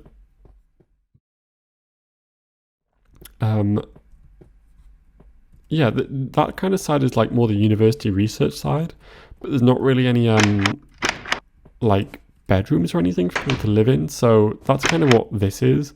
Although the downstairs, there's like an office there, and then again using these wall dividers, this is like a little common room bit, little fireplace and stuff. But this building is essentially dedicated to like residences. Got this big grand stairwell here. I quite like using checkered patterns in staircases, or like transition areas, like foyers. But yeah, we've got bedrooms. All the interiors are done there. They're pretty much, they've got all the same stuff in. And yeah, if we go upstairs, we can see the other ones. Again, little bedroom. There's nothing really hidden here. There's not really enough space to hide anything in the walls. They all of them have different like unique views, which I quite like. You can see the little monastery over there. We'll go there in a bit. But yeah, I quite like this building. I like the big staircase as well. And again, putting that ship there, it was really, I only placed it there for the little village over there. But then when I came back over here, I realized it fits so many sight lines. Like putting that ship there was just a genius play. Look at this. It's just framed so nicely. Like I didn't even plan it. I feel like I'm really bad at planning sight lines. I can only plan one sight line to look good from one point, but then it usually doesn't look the best from another point. But I really like when I get these sort of unplanned views. It's just very pleasing. This is another view I really like of the little pantheon or the temple, and then the fields, especially when you get to see it through this like covered walkway. I just really like the way it looks. The idea was that like if it was raining, like, and this is a real place, you'd be able to get through the building without like getting wet. So that's why there's like this little covering here as well. But yeah, this is like the main residence, which is just for the plebs, the normal people. And then I built this like dedicated like actual house, which has that same shape as the island chateau, but it's on a slightly different scale. I'll just show some views of it. Again, not really based on an actual building, but just something I wanted to kind of have to fit in with the style. And that's another thing I quite like about having these separated places, that you can have totally different building scales, and like it doesn't feel weird because there's such a distance between them. There's the ship. Like it's not like you've got, like if I put this right next to my village, it would feel weird because the scale is a bit different. I think I saw the boy Ryan talking about this in one of his recent building videos. The windows pretty much dictate the scale of the area, and the windows in this area are like 3x2, but in a lot of the other areas I have are just like 1x2. Like over there, you could even see a lot of the windows are 1x2. So all the buildings over there are just generally smaller. But because it's so far away, I mean, there's a bit of forced perspective where it looks smaller. This is a little dock, by the way. Anyway, yeah, you get what I'm saying. It's nice to have different areas with different scales. This is just a little drawing room, and then a study. feel like all my houses have that in drawing room and study. This is another thing I really like. You get this illusion where like the tree looks really big, but then the closer you get, like the smaller it appears to get. I just think that's really cool. Like having these trees in the background throughout the window of this house is like one of my favorite parts of this world. This is like a little guest bedroom. I just love looking out the windows and seeing the pathways with the trees. This is one of my favorite rooms for it, because all throughout the windows, wherever you walk, you can see like there's the camera. You can see the trees just moving by. I just think that's really cool. You can see off the village. Yeah, you can kind of see what I was talking about with like forced perspective, with it being smaller. Like it looks even smaller because it's further away and it's got the smaller building scale. This is sort of master bedroom. And I forgot what I put in here, but yeah, another little bedroom, which is cool. And again, all these little views. I really like this area. I really, really like this area. It's probably one of my favorite areas. And then back to the main foyer area. And yeah, that is this area. I wasn't really sure what to put here, so I just put like an archway to kind of mark the entrance. And then there's this little like planting bed, which doesn't look like much, but you can see it says South Estate, or rather it says SE. And I guess I'll fly around a bit so you can get a couple different views of it. Again, I didn't have this bridge here. There used to be, I might see if I can go on a picture, there used to be a big bit of land connecting these two here, but I just didn't really like it. I kept on seeing it and I just thought, no, it's got to go. So I got rid of it and then I put a bridge here. And now this is kind of like its own little island, and it's only really connected by this bit. But yeah, you can boat through this little bridge and then get to the docks there, which I quite like. But yeah, this is probably one of the biggest builds in my world, I think. It's just very like lots of winding little rooms together, but I really like it. And I like how you can see the tower from a lot of different places. I think that's quite cool. We'll go here next. This island, sorry, not island village, coastal village. Yeah, when I was building this, I was thinking a lot about Italy and Italian architecture. And so I wanted this whole area to be kind of Italian, I suppose. In the only other world I've really played on, which was like a server with friends a couple of years ago, I basically didn't know what to build. So I'm saying basically a lot. I made a vineyard, and that was my thing for the whole time we played in that world with my friends. I was the guy with the vineyard, and we were playing on modern version, so I had berry bushes. But I really like the aesthetic you get when you have these massive fields. And so I was like, I've got to have that in my beta world.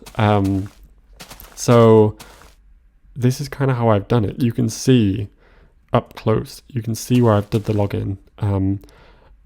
I don't like it when, I don't want bedrock. I don't like it when it's like that, because when you zoom out, even when you zoom out really far, you can still see like the light patch. And especially when you like have loads of them in a field this big, it becomes really obvious. So that's kind of why they're all dug down one or two. But it just means making it takes forever, because you've got to dig them out and then place the leaves. And you only get like 3 blocks on the surface before you have to like do another one.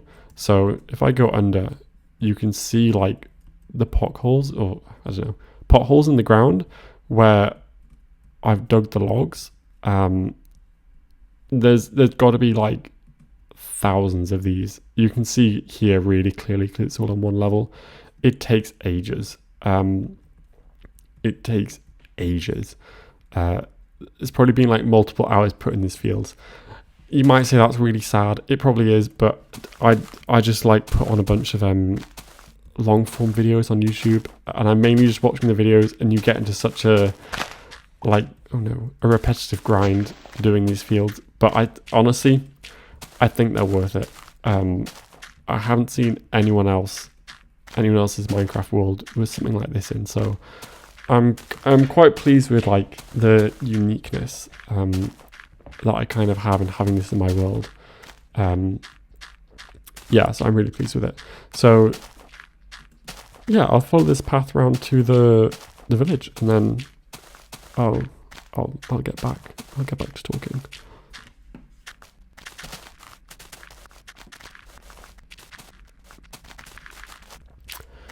And here we are. Yeah, I wanted to have a little Mediterranean style village. Again, this was really meant to be for the sake of the South Estate, because this is really like, when I built this was sort of my baby. This was like the piece de resistance in my world, with these like fields. And I thought, oh, it'd be really cool to just have like a background thing, like a little village which you can see off in the distance. Like you're not even meant to go there, you're just meant to look at it and go, oh, that's cool. So this is kind of the first like test build I wanted to make, because I kind of have I had an idea in my mind of how I want these builds to look. So I just kind of made this test build just to kind of see like, okay, is what I'm imagining like actually going to look how I imagine it to look? And it pretty much did. Like, this is kind of how I wanted the builds to look. And you can see I basically just copied all the elements from that and made all these other buildings. We'll have a walk through though.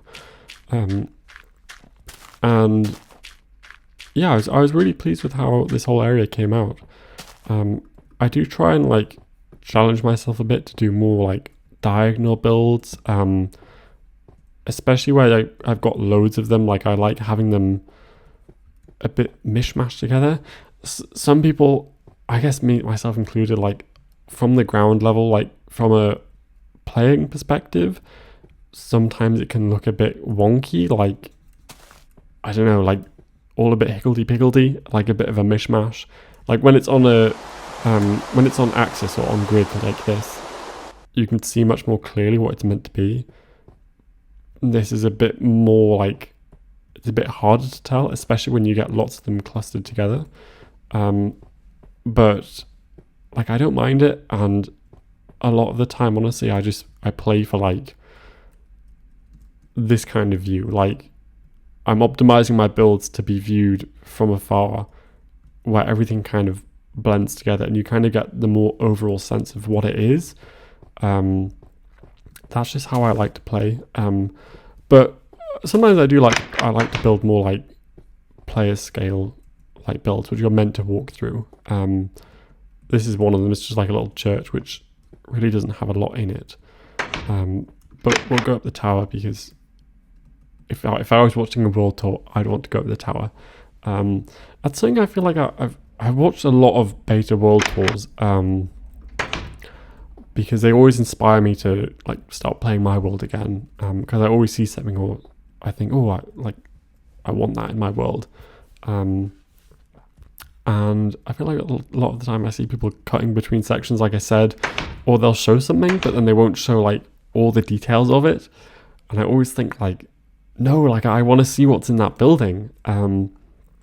So I'm trying to do that for you. I'm trying to show you all the details that I myself would want to see. But I've probably left something out. Like, I can't show all the insides of these houses. There is nothing in them. So what you see is what you get on the outside. This is like the main town plaza. It's based on I think you pronounce it Kramer or something like that. This archway is kind of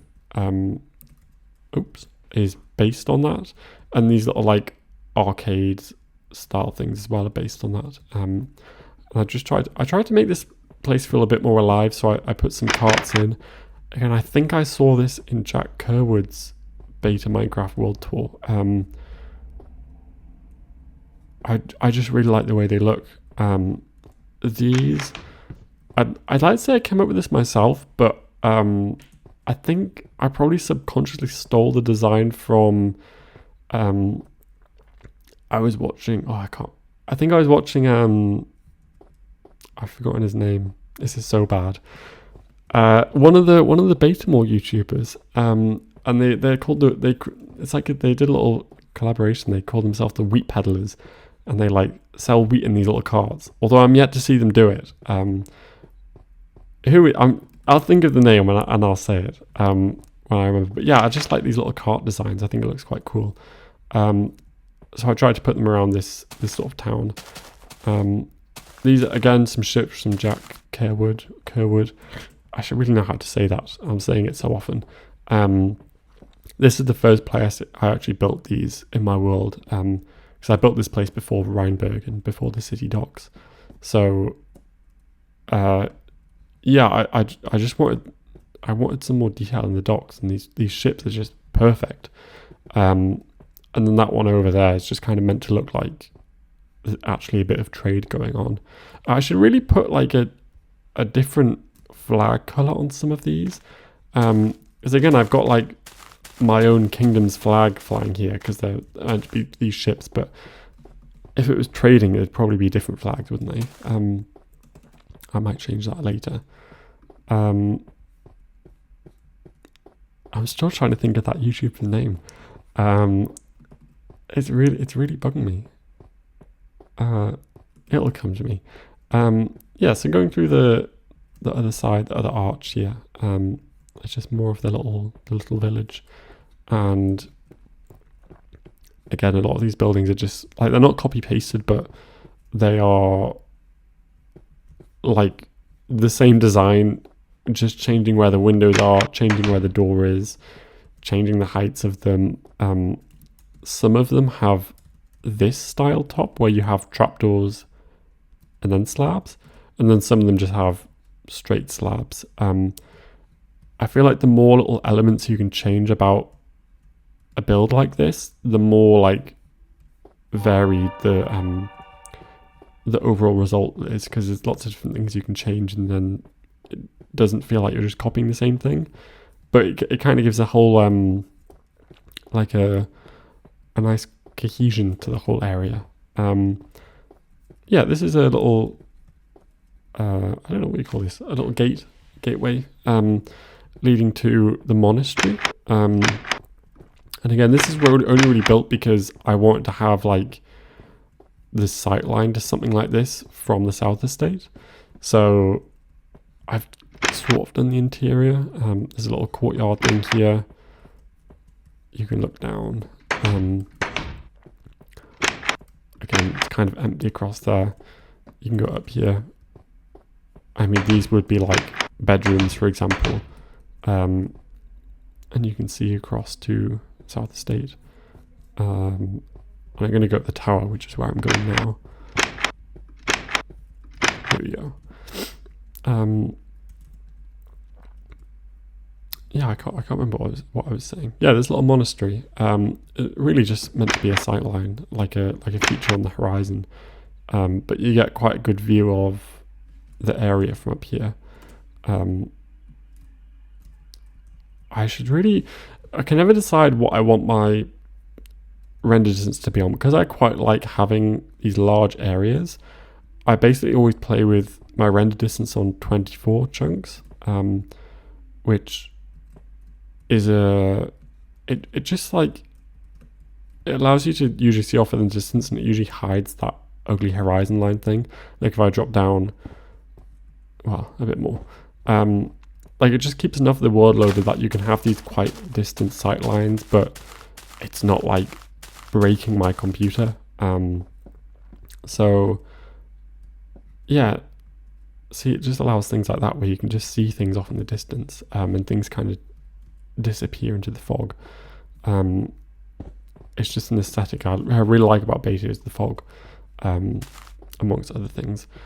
But yeah, I mean, I'm rambling on again now, but this is basically the whole village. Oh, well, the one thing I haven't shown, I kind of like, that's not the whole village, is this little amphitheatre, outdoor amphitheatre, which I'm really pleased with actually. I almost built... I've got to get away from these dogs or else they're going to be so noisy. I almost built it on like on the grid again, so it would be an exact half circle. But then I decided to angle it like this because I thought from the overall... This is kind of how I was looking at the build when I was building it, to kind of make it look nice, I guess, and to kind of balance it out.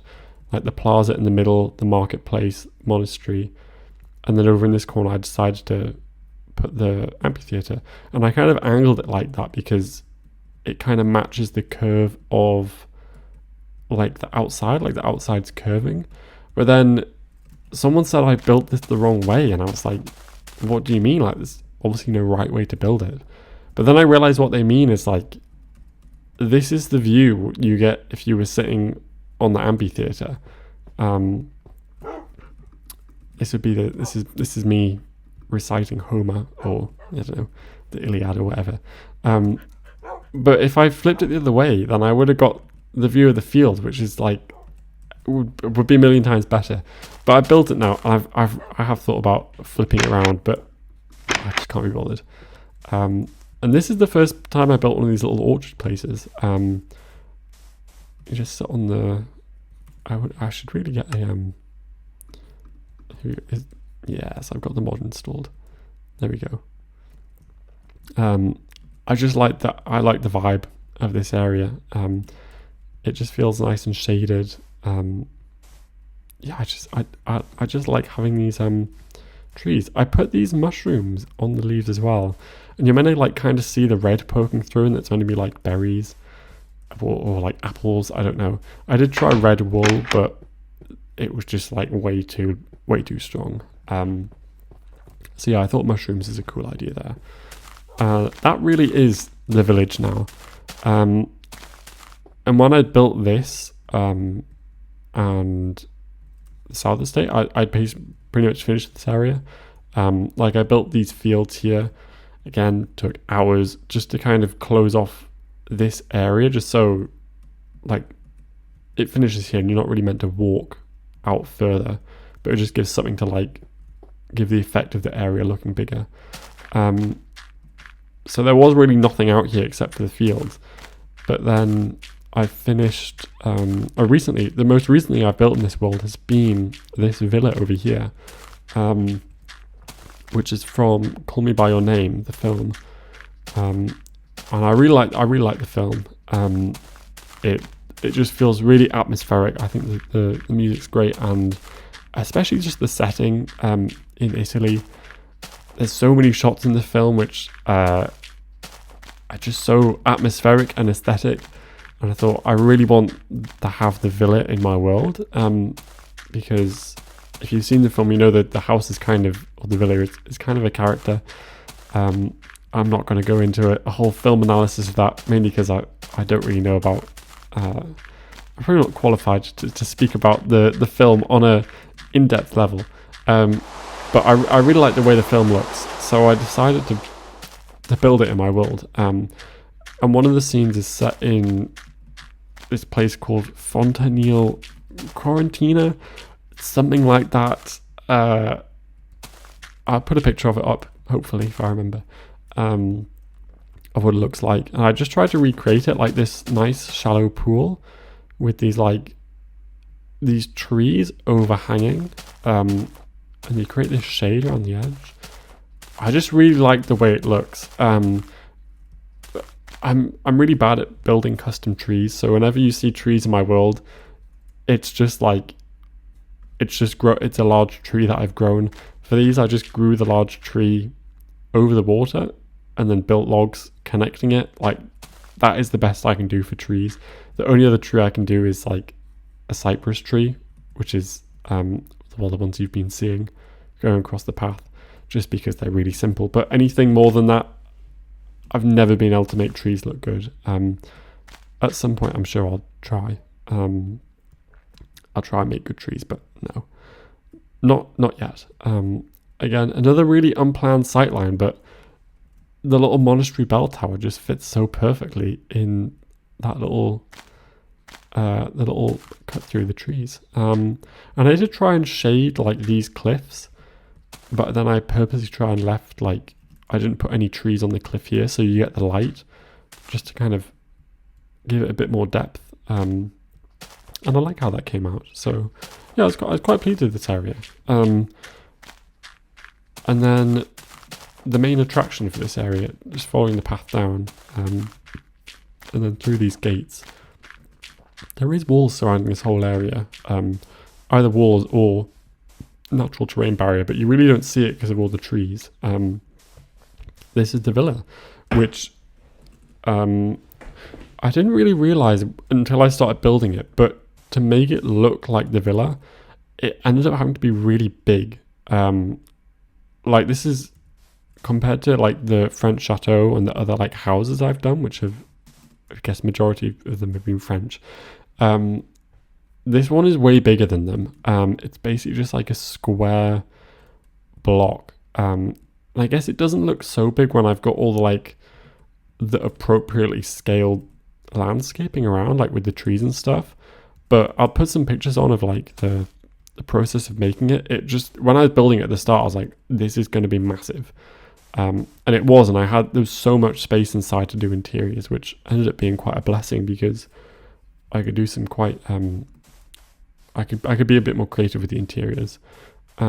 These trees here, I just put a dirt block like up at this level, grew the tree, and then extended the tree down, and it just means you get these nice tall trees, but you can kind of like walk through them and see through them, and it just means like the canopy of the tree is a bit higher.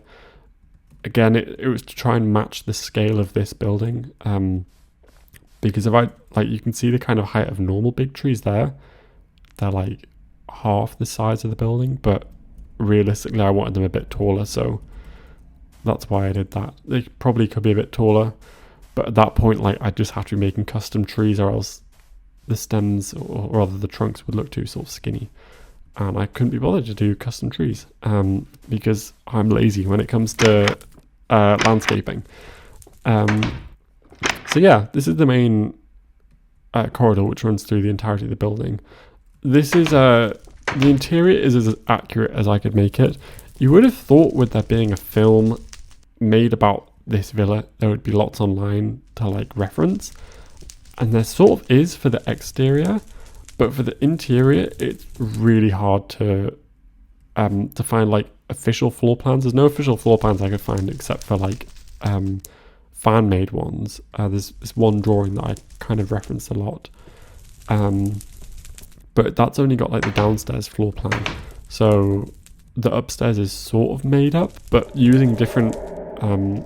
Like I watched the film, I skipped through the film a lot, to kind of like see how people would walk between rooms upstairs in the scenes, and kind of figured out where like the bathrooms were or the bedrooms were.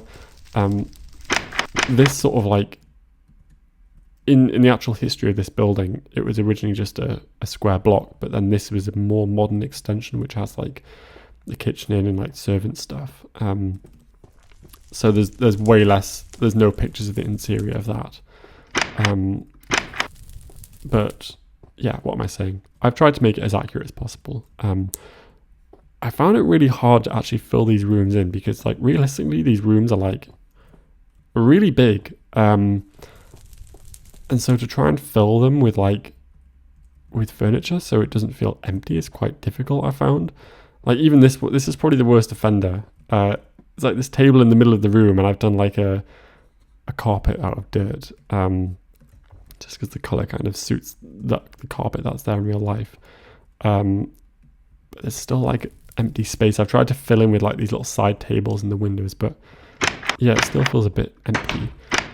This room I found quite hard as well. There's like a little seating area here by the fire. A side table, I've used this as sort of like a carpet, like a red detailed carpet. I really like soul sand for carpets as well. The brown is just really nice. And then a little like settee place here, piano, not Steinway and Sons, generic piano brand. Clearly they spent all the money on other things. This room isn't really used in the film at all. I think there's one scene in the film which is in here. And again, I couldn't really find any pictures of here.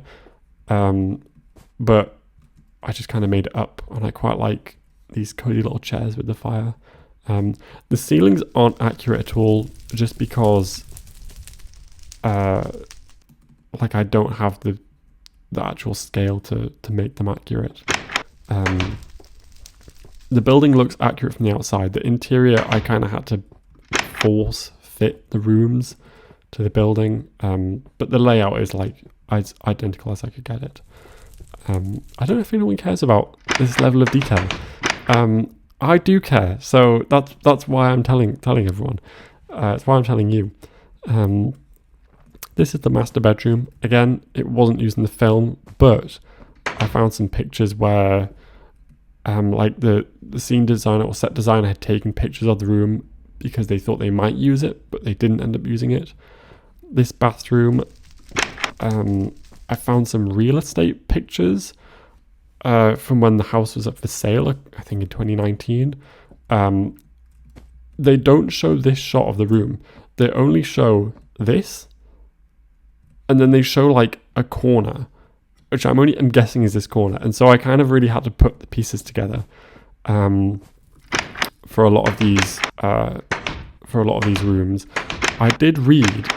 I felt like I was doing proper sleuth work, because I read somewhere it said like all the bedrooms have ensuite. So this room here there's pretty much no pictures of it in real life. I think there's one that's just like this, and it said, and then I was putting like, okay, all the rooms have ensuite, and I was like, okay, so the bathroom pretty much has to go here, just because of reasons. It was a lot of figuring things out. So for all the bathrooms, I've done this in the actual house. It's like this light blue tiling, and so I've tried to recreate this with like tiled lapis and blue wool. I think it adds a nice bit of difference from the sandstone walls, or sand walls as it is. And then this is the bedroom that's mainly shown in the film. This bedroom, the bathroom, again, the scale inside is a bit wonky, but the layout is accurate. And then this other little bedroom, with views out onto the driveway. So yeah, I was quite pleased. I was quite pleased with how the interiors came out. You can see, because I had so much space to work with, I was quite liberal with using double thick walls. It means I can do things like this, like have a headboard for the bed, but also have like walls in here and do frames for the paintings, and also the bathrooms, because it's double thick.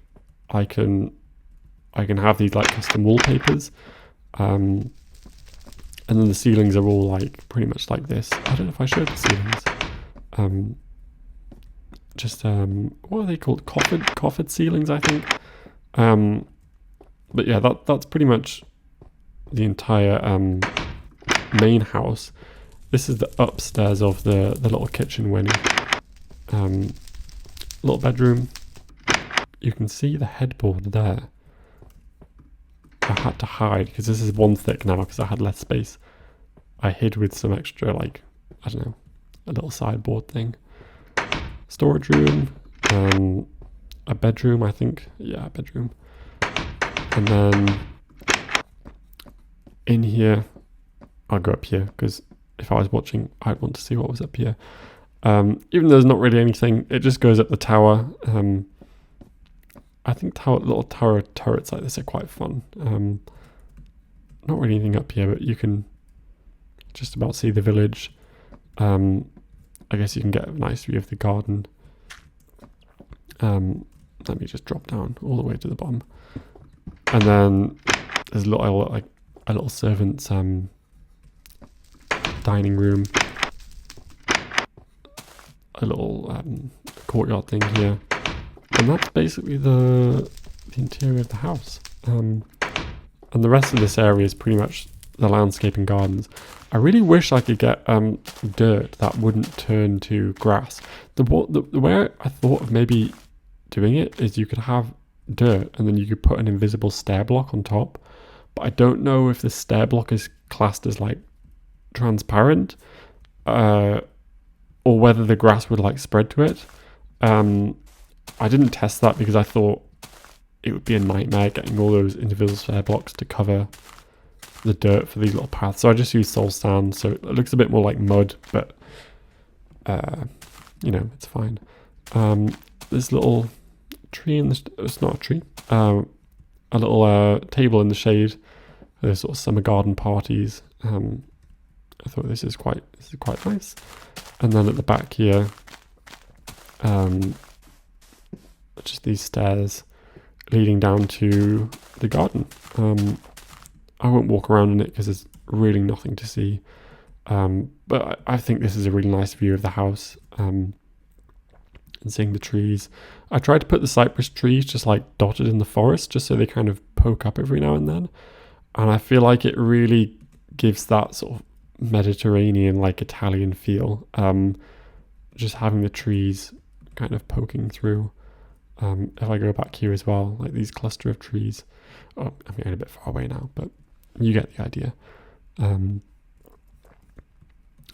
Yeah, another little unplanned sightline here was this little island.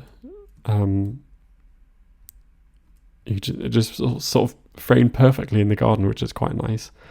I tried to do a bit more detail on the outside, like these gutters. This tower, there's nothing in it. It's just like a staircase. Oh, I guess this would be cool. You can kind of see a bit of the cross section of the building, which is fun. Yeah, this is a cool view. Just to see a bit more of the interiors. But yeah, that's pretty much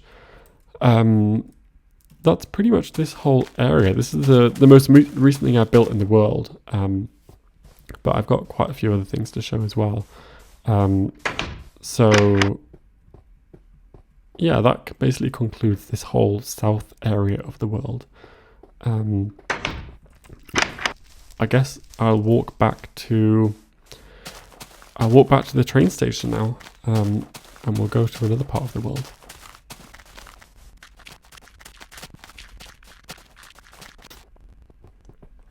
Okay, so we're back at the plaza now. And one thing I kind of skipped over, but I will show now, is there is a secret little train station in here. Oh, I thought I put a staircase in here. Anyway, well, I thought I put walls in the upstairs here. I'm getting shown up now because clearly I haven't. I thought there was more in here than there is. The main thing that's in here is the train station for this area. It's called Peren. Again, I tried to come up with like a vaguely Italian sounding name, which wasn't an actual place. I nearly called this place Florence, but I thought, like, I can't just rip off a name. So yeah, I really struggled with coming up with the name. So I just called it Peren, and I said I'm going to leave it at that. Yeah, so it has a little train station, and this leads back to the temple train station that we were at. So there's kind of these like big stations for the big areas, like for the whole south of my world. It's basically the temple is the main train station, and then it has like this little branch off to Peren, and then you'll see Reinburg is another main train station, and that has one leading off to the island fort. So yeah, I'm not really sure what my point is. I just think it's fun to have these different little train stations and train lines. Hopefully, I would have put the train map on the screen by now. Actually, this is taking way longer than I thought to get around the world and show everything. So hopefully you don't mind the fact that this is probably going to be quite a long video. I'm trying to think where we should go next. I actually can't remember where this goes. Oh, it goes to the... Okay, I've plotted our course. I know where we're going now. We're going to go and see the museum next, because I think that would be quite a good next part to go.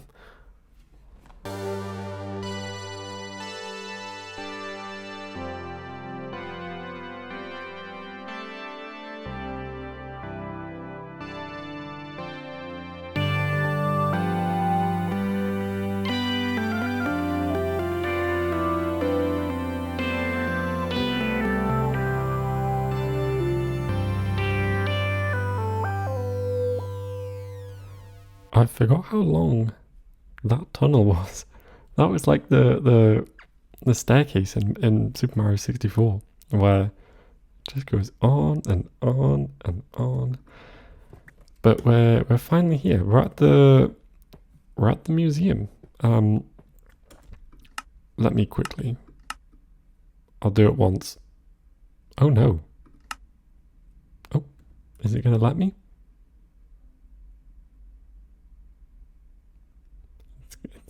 It's almost there. 29 chunks isn't enough. This is basically the path to the museum, and the view to the museum. Apparently it's just about 32 chunks away. This is probably the biggest area in my world. Well, maybe the whole of the south area is bigger, but this is the biggest single place or estate, I guess you could say, in my world. It definitely took a while. This is the train station, which I had this sort of shell of this building, or most of the building done for quite a while.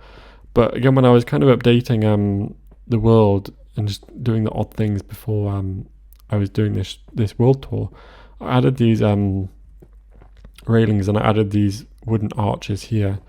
It just adds a bit more detail, which I quite like. It makes it feel more like a train station, and it kind of shows where these places go, where the train lines go, which I quite like. I used this gold block when I was when I made my post about this to get this sort of sight line. We'll walk down and I'll talk because it's a long way. Yeah, I always thought when I had my world, well, I guess I didn't always think. I didn't know how long I would have this world for, but I guess now is the perfect time to talk about that. I started this world on the 5th of November, 2024. So it's about a year and 7 months old now. So coming up on 2 years, which I feel like is pretty good. I'm quite proud of what I've got done in that time.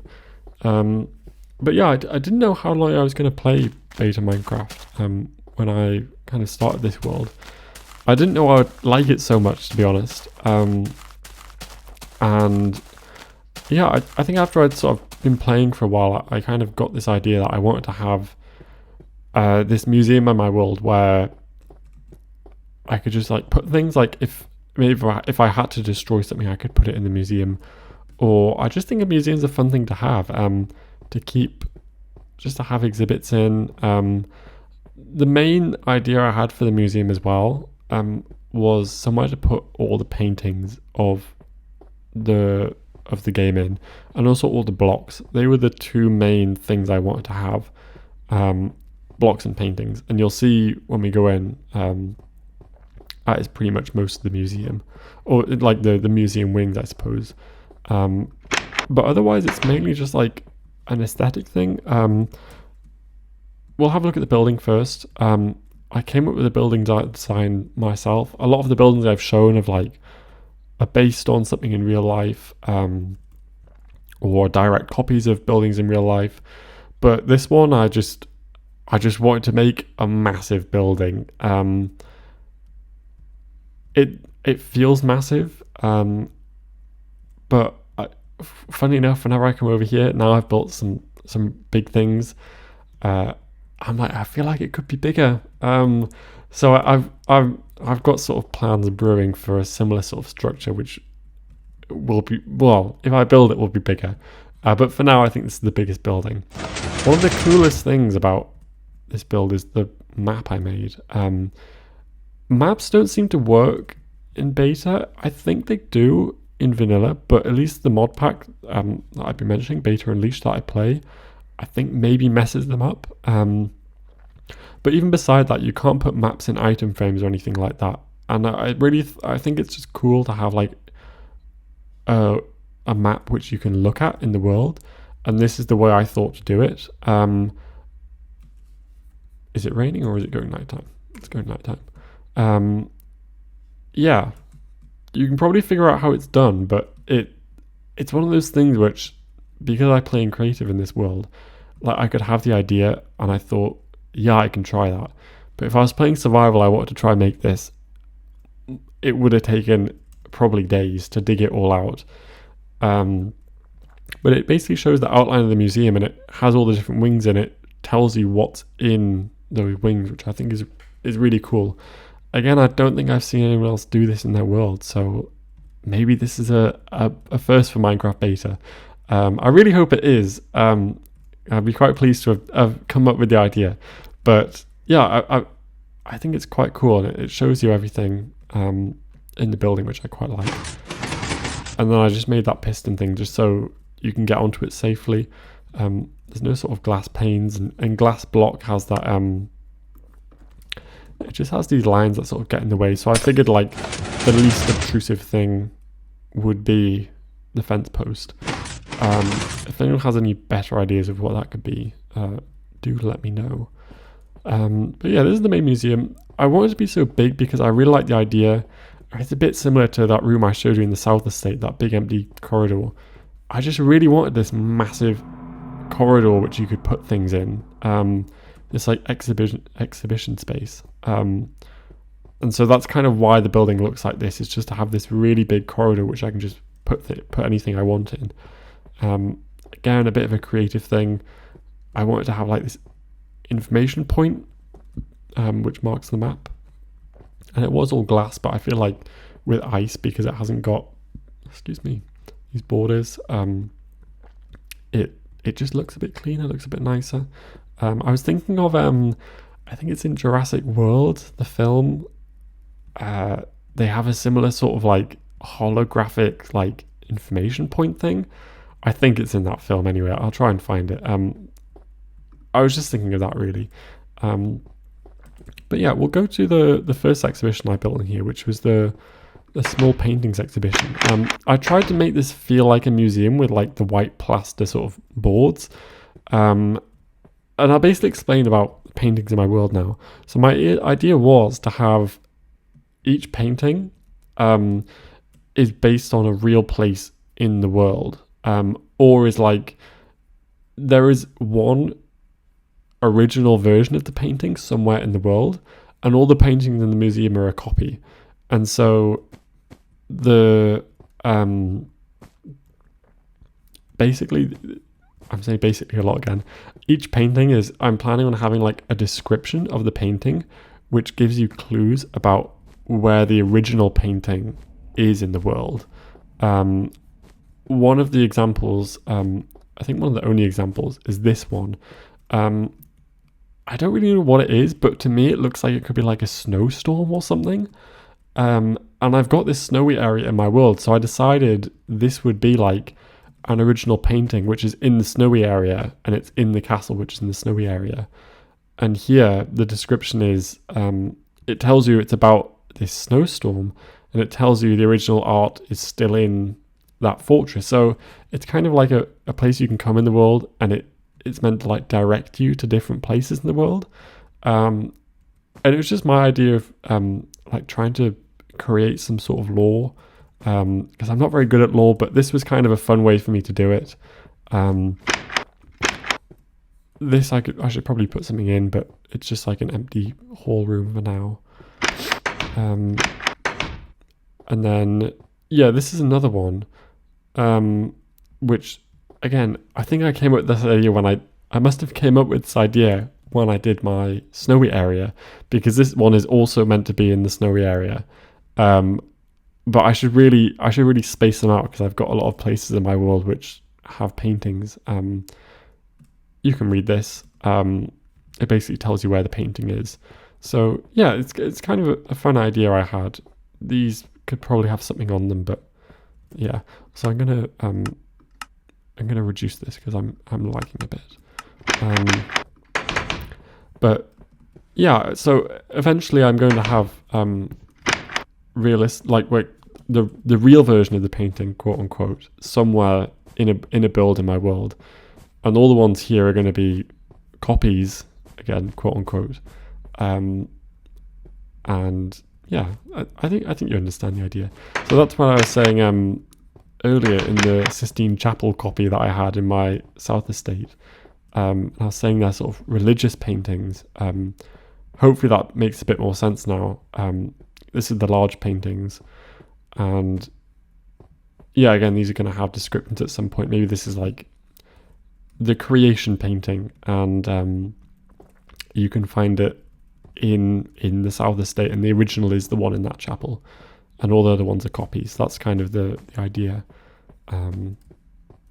Yeah. Okay, I just wanted to split the recording just to make sure I had another sort of checkpoint. Just so I'm really scared of the world. My recording corrupting. And I really hate having to do retakes of things. But yeah, we just come from large paintings. And this is the history section. I didn't have this idea at first. It was only until I'd built some more things after the museum. I thought, I could put this in the museum. I think it was after watching some more world tours. It seems quite common for people when they build something, they'll put a sign on it and they'll date the build. And I thought, that's a really good idea, but I haven't done that for all my builds so far. But I have lots of screenshots of when I built things, and all the screenshots are dated. So I thought I'll make a history section in the museum. And so instead of having signs at the build, all the signs for all the builds will be in one place, and it'll basically tell the story of how this world was built. There we go. That's what I said earlier, 5th November. And it basically walks through. There we go. If I do this, you can have a read, and you can kind of see the timeline on things which are built. You can see sometimes I just have a really busy few days where I really get into the game. And then other times I'm just not playing. Yeah, here we go. Sorry, I just heard something in my apartment. Anything which is marked in red is a train line being built. I just thought it'd be quite cool to kind of mark them out. Here we go. I'll just scroll past. Just because I feel like the train lines they feel like an iconic part of my world to me. I don't know why, they just do. This was I clearly got a bit obsessed with trains. I think it was around this time that I made my metro map. And when I made my metro map at first, I might put it on the screen actually. I had quite a few different editions of like how it progressed. And when I first made it, I was like, oh, it'd be really cool if I had more lines on my metro map. And that's kind of why I built a lot of the train lines, just because so I could make a cool map. But I'm really pleased with how a lot of the trains come out. How train lines have come out. But yeah, that's why I think I had so many train lines being built at that point. Yeah, that's most of what's in the museum. The cool bits anyway. Actually, I won't go... Yeah, I won't go through the middle bit there, because that kind of takes us the wrong way. We'll go this way. This is another just empty room. This other side of the museum is the blocks exhibition. So these are all the pretty normal blocks. I've got all the wool, all again. I've seen people in survival, they're like, oh, I pistoned coal ore up from wherever, or I pistoned diamond ore or lapis ore. And I'm like, I respect that. I really do. But also, I feel like it would just like, it would bore me to death doing that sort of thing. Like I'd rather just place it in creative and be done with it. There's the diamond door. Yeah, fairly self-explanatory. I was quite pleased with this. Again, I used invisible stairs here to sort of block in the fire and lava. I was quite pleased. I was chuffed to bits, as they say. I was pleased with that. The other thing I realised is that I don't have cactus. Oh no, there's cactus over there. What I was going to say was I don't have all the stages of wheat, which I think would be cool, but I don't really know how you stop. I don't really know how you stop the stages of wheat growing. So I don't have that. There is meant to be a boat here. Oh, let me complete the display. It keeps despawning. Redstone. I realized I really should have put the pistons and stuff here as well, and maybe doors, but they're just in the block section as well. And then this is the illegal exhibition with all the illegal blocks, which I can put down because I play in creative. Invisible block as well. There's a couple which I haven't gotten here, which I realized I should put in at some point. Like the 6-sided piston. And there's probably another one, but I can't honestly remember which one it is. But yeah, that's basically all the blocks as well. We'll go to the central bit now.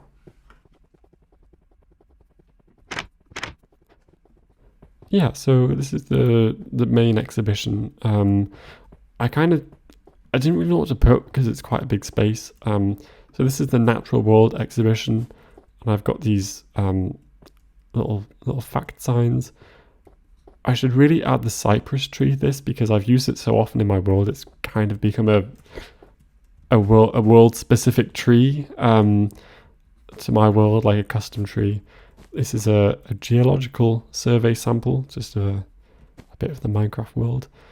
And then this is meant to be one of those like interactive exhibitions. So it's like we've got a spawner room here, and then we go through this cave, and it's just showing like what caves are like, and then it shows you what the nether's like. So fairly self-explanatory. And those portals are so loud. Yeah, that's basically it for this section.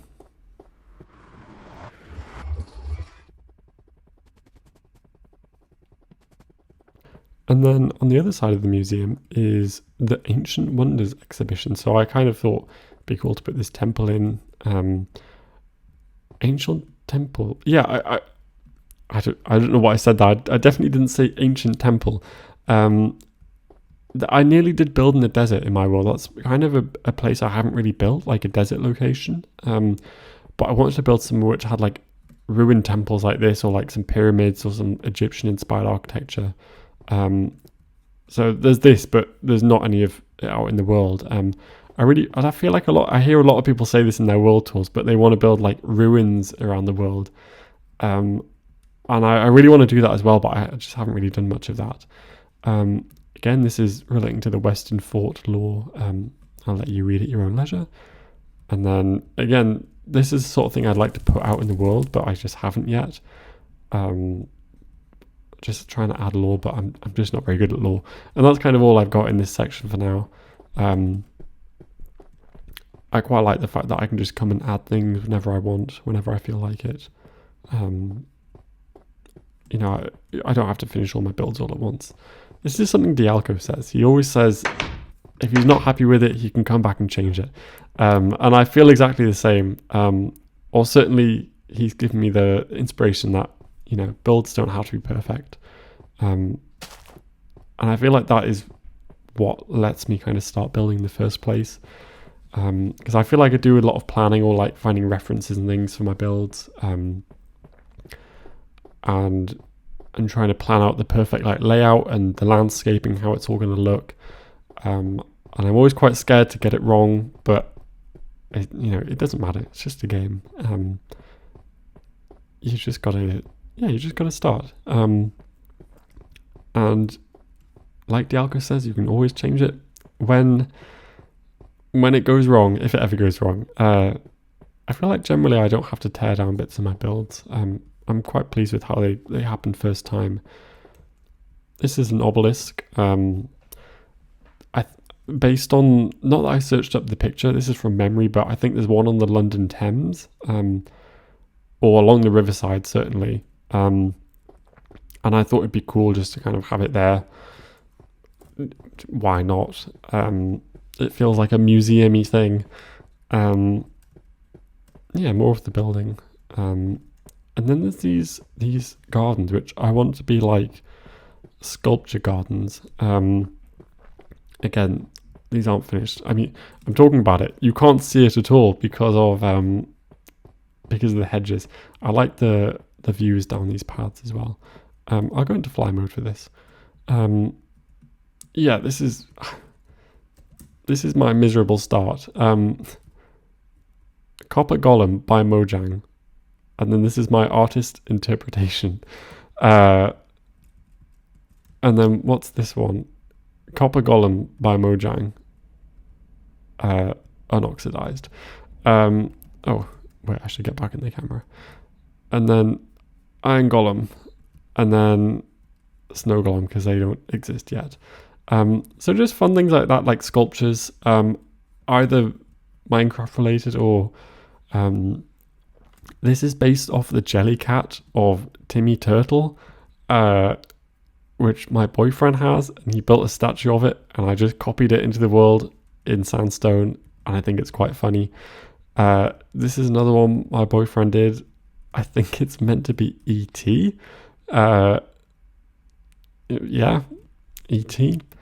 And then this is another Jellycat, which is Ricky Rainfrog. Again, in sandstone, he just looks very funny. And then that's my Steve head, and then that's my boyfriend's skin head. It's just the default one. So I wanna add more to the sculpture garden, but it's just not something I've really had the inspiration for. So I haven't really added anything more since I built the museum in the first place. But again, it's something I can come back to. It doesn't need to be finished straight away.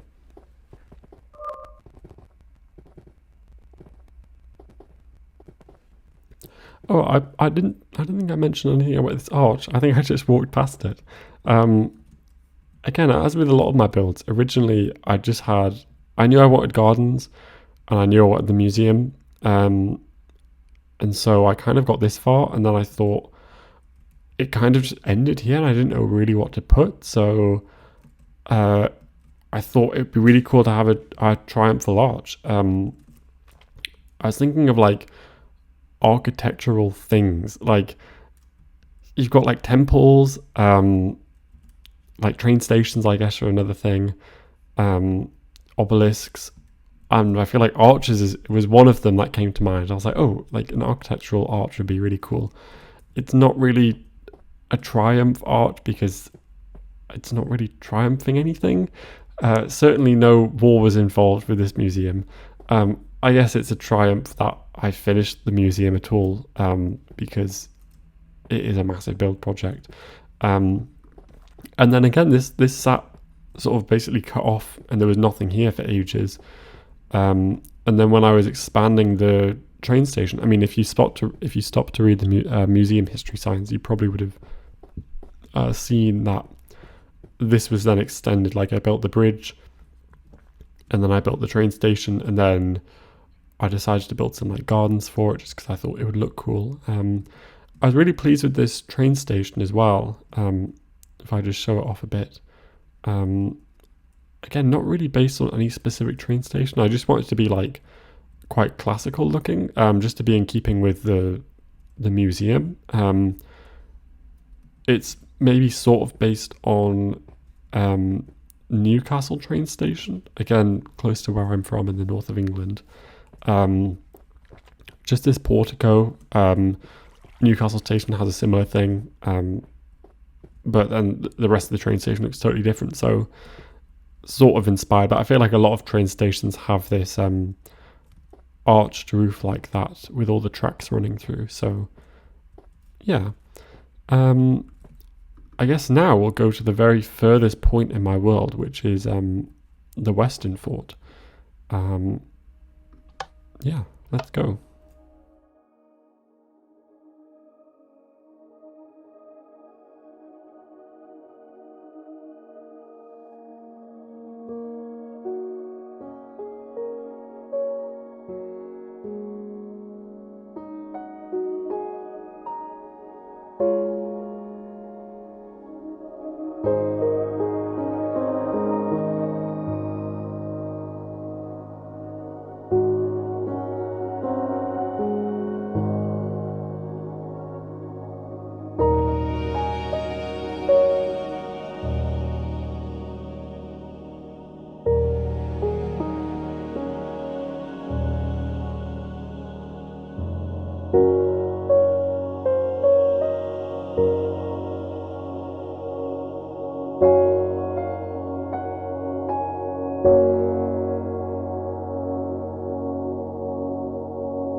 We're arriving now at the Western Fort train station.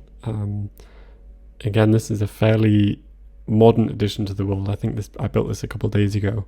This train line was here for a very long time. But it basically just ended here and there was nothing here. So I thought I'd sort of clean it up, add a little train station. I'm quite pleased with this one. I feel like it's quite cozy. It's made like a little like hotel really. You can see a bit of the Western Fort through the windows there. But again, this is something I'd seen in Dialco's world. He has a lot of these little rooms, or rather buildings, which are just like inns.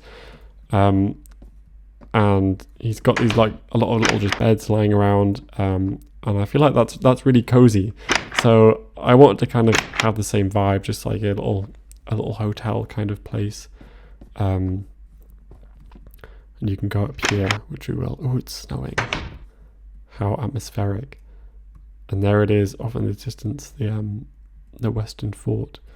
And again, it was quite intentional to put the train station here, quite a ways away from the fort, because I thought it's just so much more atmospheric to like walk through the world a bit, and just to kind of see it off in the distance. I mean, first of all, you get like the fog, and you kind of get to experience the build from far away, which is oh my goodness me, I've fallen down a hole. I feel like a lot of the builds in my world are kind of designed to be seen from far away.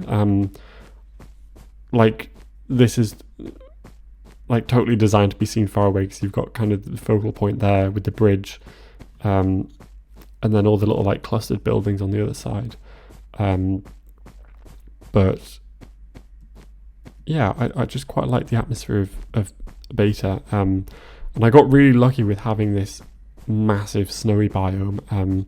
I did specifically look for a snowy biome which was big, but I really lucked out on having one which was this big and also incredibly flat, but then also in the middle of the biome having these hills, and specifically like this terrain here is totally naturally generating, and I just thought it would be perfect to have I never made a way to get in here.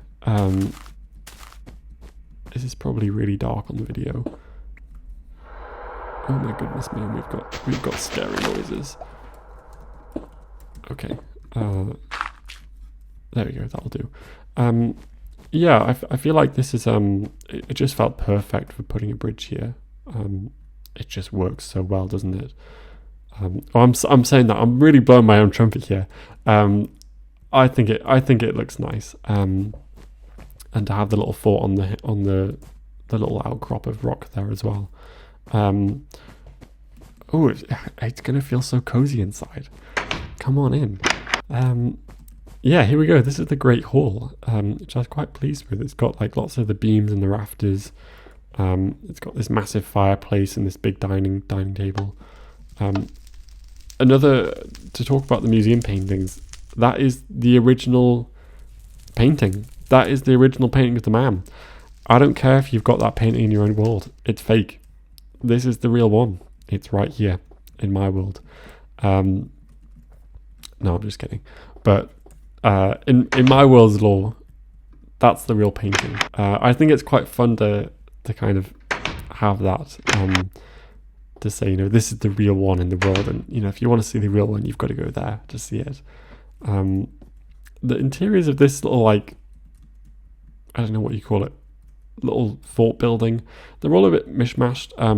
I built this after the museum. Again, I can't really remember the order I built things in anymore, if I can get my words out. It's kind of hard to remember. But I just remember doing a lot of big building projects, and a lot of them aren't really like players scale. Like a lot of them are just massive, like megalithic structures, which I really like. But I kind of thought I want to build like a more old style beta kind of build, like a player scale build. So it's kind of why I built this. It just feels a bit more cozy, especially in the snow biome. This is the other painting of the snowstorm, the original right here. Again, just another fun little detail. It's fun to have in the world. And then we can go up this little turret. And there's just like a little bunk bed and like a little guard station it's meant to be, just for having a look out. The snow biome really like goes on for ages, and I really like having this massive flat plain. I feel like it really sells the aesthetic of this area. It just feels really barren, and then you've got this kind of like hill in the middle of it all with this little fort on, and it feels really isolated, which I like. This is the servant's bedroom. Yeah, good luck sleeping in there. Pretty small. This is like the little, well, I say little, like big hall, storage closet. I honestly don't know why that's there. I think it's to be symmetrical with that side. And then this is meant to be like the king's bedroom or whatever, with the fireplace, and then this nice bed, and then these panelled walls. Yeah. Another servant's bedroom. No one cares about that. And then we can go up these little stairs, and then this leads us out to the top bit. It's got this little, I don't know what you call this, a viewing platform, I'm not sure. You can kind of see the snowmen in the courtyard below, and the keep. I think that's what you'd call it, which we'll have a look at in a bit. And there's a little, I just want to have a building up here just for like the artistic purpose of having a building there. So I didn't really know what to put in, but I thought it would be kind of cool to have like a library in here. Like imagining it's some sort of like ancient archive, and maybe this whole fort exists to kind of look after these super rare books, and they're sort of stored up here in this sort of cold climate to keep them safe. I don't know, something like that. And then a little, I think this is, oh no, this isn't a world height, obviously not. Just a sort of viewing platform. I've never actually seen the train station from here because it's so new, but I really like the way it looks actually, with the bridge leading to it. Okay, I'll let it go nighttime this time, and it'll feel very atmospheric. And we'll go to the little fort. Again, it's got the kingdom's flag on. This is the first time I sort of turned the flag into like a banner. There's one here as well, and I feel like it really suits the way this area looks. Also, what I really like about old Minecraft, which I don't, they kind of do in the modern one, but I don't know if it's as like, I don't know, as prominent, is that all the biomes have like different fog colors. And it's not super noticeable in beta, but I feel like one of the places is most noticeable is the snow biome, because you get this really cool purple fog, which just looks super cool. And I think I've got some screenshots maybe of the fog in this area, and I really like the way it looks. Anyway, I'm looking here. There's nothing really up here. There's a little bedroom, and then you can look at the lookout. Oh, it looks so cozy in there. Yeah, it's quite scary in this area when it's dark and snowy. Let's go back down. Yeah, this area definitely feels like one of the cozy areas. I think because it's on like a smaller scale to what I usually build. And I tried to make the interiors nice and cozy. Like you could imagine if it was a snowstorm and you were locked up here with a couple of the guards, you know, playing cards on these tables, and then there's these little dorm rooms right at the top, looking out over the sort of barren landscape. I really like the aesthetic of this area. Sorry, that's my camera there, and it's making this awful bright spot. You can just about see the train station over there. I've tried to use pressure plates to stop the snow on certain places, but yeah, it's a bit difficult. Sometimes the snow just goes everywhere. Another little bedroom, and then this is this sort of shared area. Yeah, that's pretty much this area. It's the furthest west, hence the name, the Western Fort. And I think now we'll go back to the train station, and we'll take the train all the way back to Reinburg, and we'll get to see the whole of the main train line.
And we're back at the train station, Central Station. You can see how long that takes. I think it is 8 minutes. It's a long time. Hopefully that's interesting to see all the sort of details along the way. This is a sort of map I tried to make of the entire network, I suppose. It kind of is readable, but yeah, it's the best I can do in game. I think the external map I made reads a lot better. I was thinking, I thought I only had one more place to go, but I've actually got 2 more places. We're going to start with, I guess we'll continue with the island fort. I should really have a sign on there.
You can see the spire peeking over the trees there as we arrive.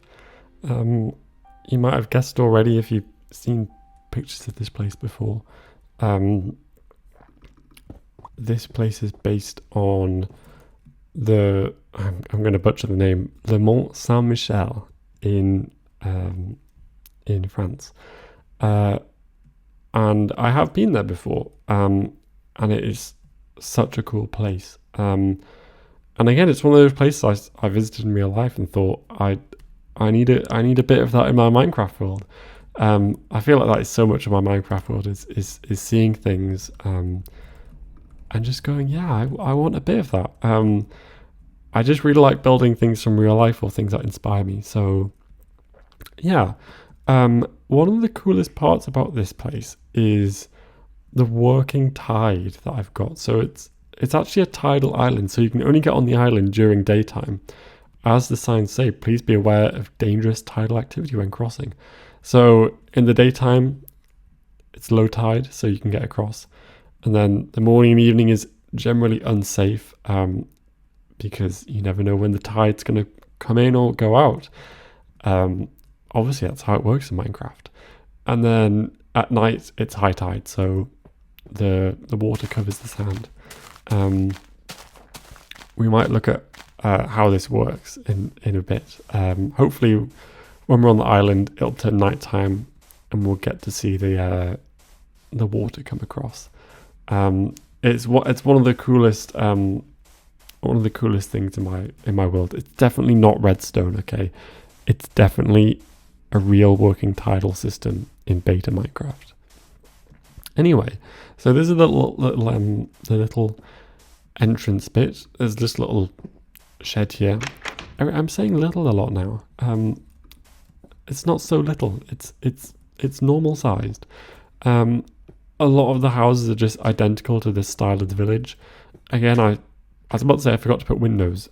Clearly, I remembered here. But a lot of these don't have windows in. Wow, another one with windows. I'm just contradicting myself from the past. I don't remember doing this. Cool little overhanging bit of building there. Yeah, this whole place is really designed to be like a silhouette, like a nice silhouette. I'm really pleased with this view as well. I never really finished it here. I knew I wanted a little bridge again. A perfect natural place for a bridge, but I don't know how to end it. But I think the way the land just tapers down just fits the silhouette nicely. I might just make the bridge on the other side crumbled a bit and it'll just clear up that harsh looking edge. But yeah, it's got this little point you can walk out. I feel like I got quite lucky in my world with having quite a lot of large oceans. And I really like the way this is all surrounded by ocean and stuff. Little foresty bit there, you're not really meant to go. And yeah, it's quite nice to just walk through the little cobbled streets. This one has a little interior. Some of them, I won't say they have interiors, but some of them you're meant to like walk through and you can get to other places. Like this is a perfect example. You can get here, which is like on the little wall bit, and you can just sort of have a look out, if you so desire. This house is a bit different. It has its own little spooky garden apparently. It's just a bit separated. Whenever I build like a village or town like this, I always think like, I always try and build one house that I would live in. Like if I were to build interiors, I would make that my house, because it's separated. It's got a little garden. You can see here the causeway and then the little train station there. The rocks are on the beach look decorative, but one of them has a secret function, which I'll talk about in a bit. So that's the little house with the garden. Again, more little narrow streets. I think it's quite cozy. Little fun gateway. I wanted to kind of fill the kind of village areas with a bit of clutter. I kind of like the idea that this used to be a fort of some kind, and it's got this like village on it, and it's why some of the walls are like more angular like this, and it's got the kingdom flag. Little bakery here. Now we might have to post out here for a bit just to watch the causeway. Yeah, well, let's go up. Yeah, a little fountain here. I had a lot of fun building this one. Again, it just felt like building the village again, which I had a lot of fun with. Just making the same house over and over, making a little winding street. And yeah, I'm scared I'm going to miss it, and I don't want to have to reset the day-night cycle. I might just wait here until the tide comes in.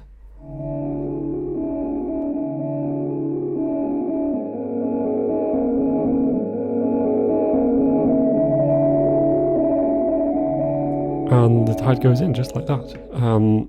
Sometimes it takes a bit longer. Sometimes it's really quick as soon as the sky starts dimming. But yeah, we're effectively trapped on the island now. You can see it's totally an island. You just can't, there's no way on or off. There's literally no way you can escape the island now. But we'll continue having a looking around. This little church is pretty much the same design as the church from the village. It's basically, now I'm thinking about it, it's basically just the village that I showed at the start, but island edition. Because everything is basically the same buildings, just sort of rearranged to be on an island. Maybe I just like islands. Yeah, you can have a walk out here, a little garden. There's some lights.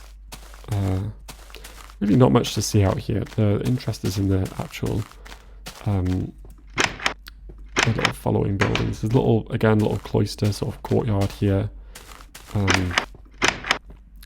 We'll have a go up the tower because that's exciting.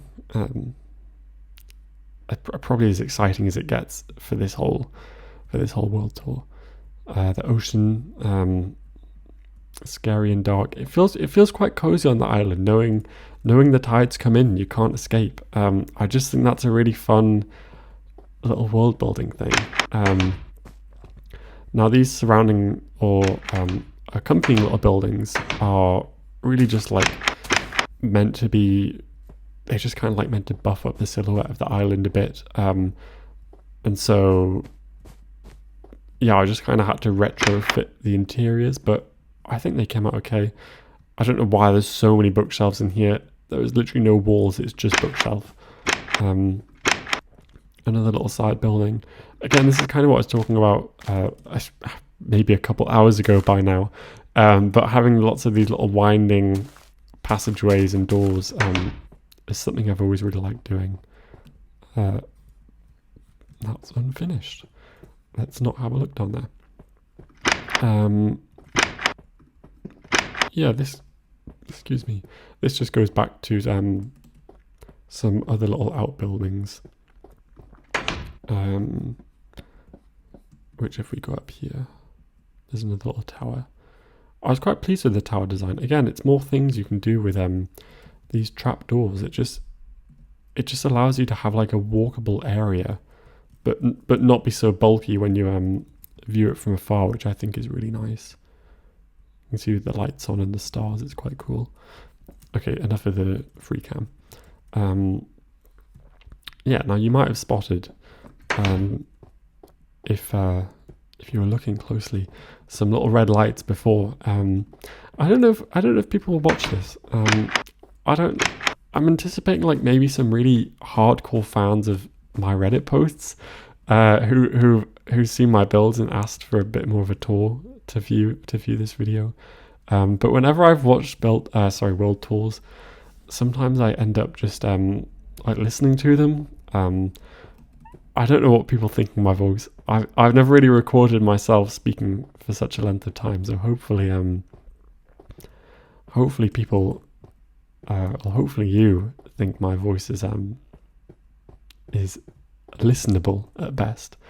Here we go. This is the secret church under the church, with the Herobrine shrine. Yes, very spooky, scary. You don't want to light this when the tide is in, or else you're going to be stuck on the island with the brine. I know, I'm just being silly. Yeah, I thought it'd be really cool. Again, this isn't something that I added when I built the initial island, and I built all the buildings on it. I never planned to have this under here. And I honestly don't know what made me build this.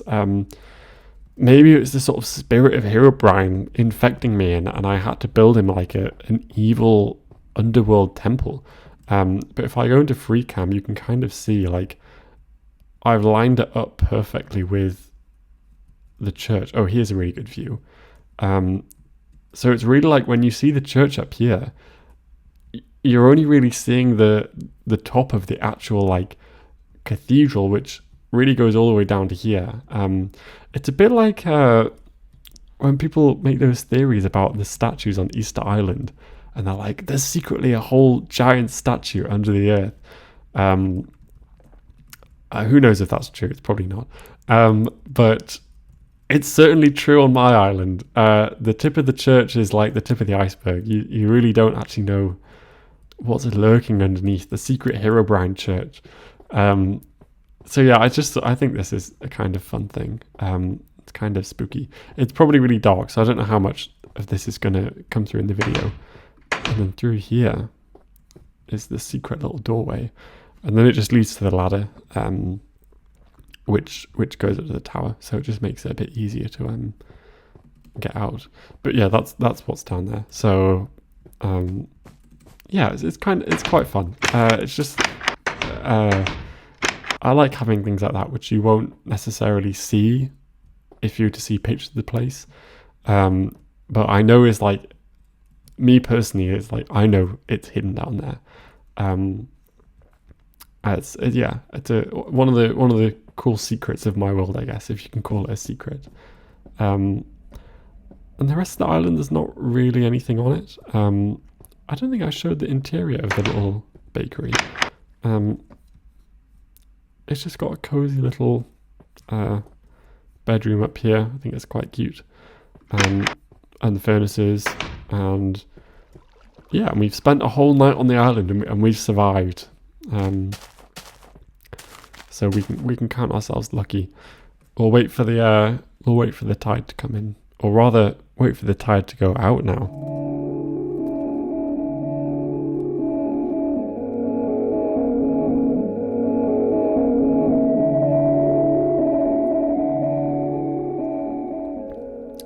tides come in. So we're safe to, oh, goodness me, I'm walking into a building. We're safe to leave the island now. Now, believe it or not, there's actually no tidal system in beta Minecraft. Oh, wrong door. I know that might come as a bit of a shock to you, but it's actually just all redstone underneath, which I'll show with the free cam. I did have the idea for this for quite a while, but I didn't know if it would be possible. And then I was kind of thinking about it in my head, and I was like, actually it would be possible, but just because of the limitations of beta redstone, I just knew it was going to be a pain. So yeah, this is what it looks like. Each piston, because you can only access it vertically, has to have like a redstone torch stack beneath it. And then you have to like access all those torch stacks to turn on and off each piston. And this is basically, I think, the only way you can do it in beta Minecraft, at least, because there's no things like observers or anything like that. So yeah, it's a bit of a mess, but I've kind of like, it makes sense to me. And then I've hooked it up to a beta daylight sensor, which I didn't know was a thing for quite a while, but then I found out. I think the design I've got here is from Box Blair's channel. That's the YouTuber I was thinking about when I was at my coastal village, who was the wheat peddler. It's Box Blair. He has a video on this daylight sensor, but I think in his video he mentions that Etho designed it, which makes a lot of sense. I mean, what hasn't Etho done? So yeah, I just hooked it up so when it's daytime, the pistons are extended, and then when it's nighttime they retract and then the sound falls. And it's I'm gonna sound like mumbo jumbo now, but it really is pretty simple.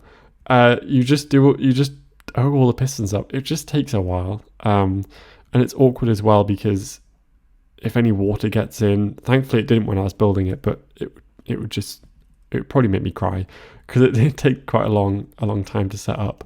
And that's why I said one of these rocks is quite specific, because I've used that piston technique again where the piston lets daylight through, so I can hide the daylight sensor there. And you really wouldn't know like anything was kind of up with that. So I'm quite pleased with how it kind of worked out. And I did terraform the sand in the sea here just to look nice and smooth. But most of the terrain was already here and I just built on top. And yeah, you probably wouldn't notice, but the way this comes out, I was quite inspired by, I think it's called Minas Tirith. I'm not one of those Lord of the Rings super fans, so I don't really know a whole lot about Lord of the Rings and the lore, but I just like the way that that sort of fortress looks in the films. I'm sure it's described in the books as well. But I kind of wanted a bit of that, and it just kind of gives a bit of contrast to the roofs of the houses and gives a little like plaza area up there. So yeah, that's the island fort. And I was a bit lazy with the train station here, but I also didn't know what sort of building to put, so I just made like a little canopy thing, like you'd see in these sort of country train stations.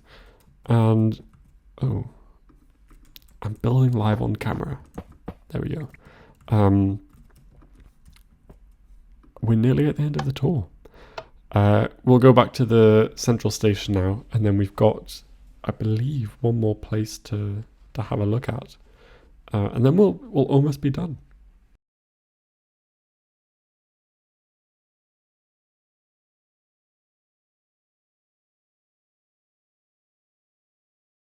I quite like the view coming in to the city as well from this train line.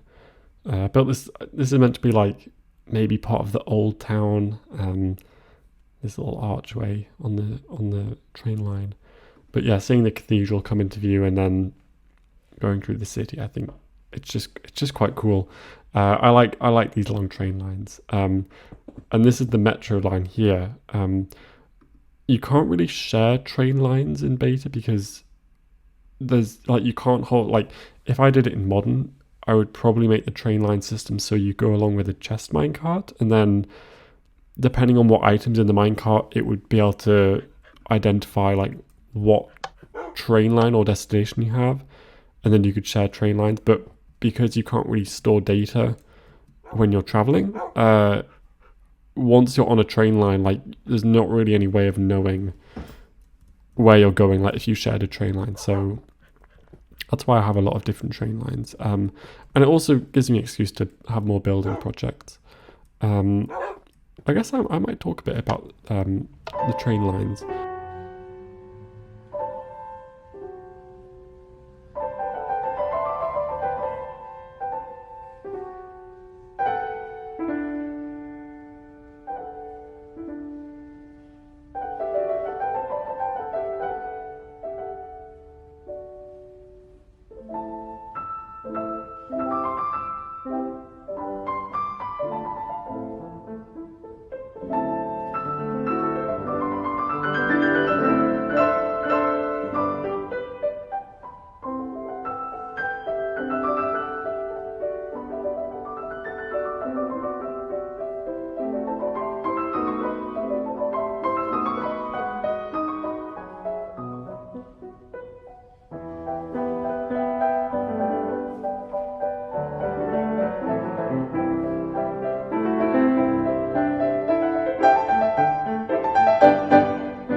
Okay, so we're arriving at the final location of the tour. Here's the little train station. Clearly I need to do a bit of a cleaning up here. That is definitely a hazard. Let me add the time. Yeah, this little Victorian train station. Just a small build. I just wanted a little train station for this area. Oh, you might have caught a glimpse of it there. I don't know how many people have seen Downton Abbey, but I remember growing up. It was always on the TV in the evenings, and the house is so iconic. And I really wanted an English countryside area in my world. I grew up in the countryside, so that's why there's quite a lot of countryside elements in my world. But yeah, this felt like the country house to build if I was going to have a country estate. So yeah, here it is, the Downton Abbey, or as it's really called in real life, Highclere Castle. This is the main sort of feature of it, this salon, which is sort of 3 stories, goes through the entire building. It's got these nice skylights at the top. This one does have all the interiors in. So I had quite a lot of fun putting this one together because I'd never really done interiors before this one, or like fancy interiors, if you will. So I've tried to use note blocks for like wood paneling.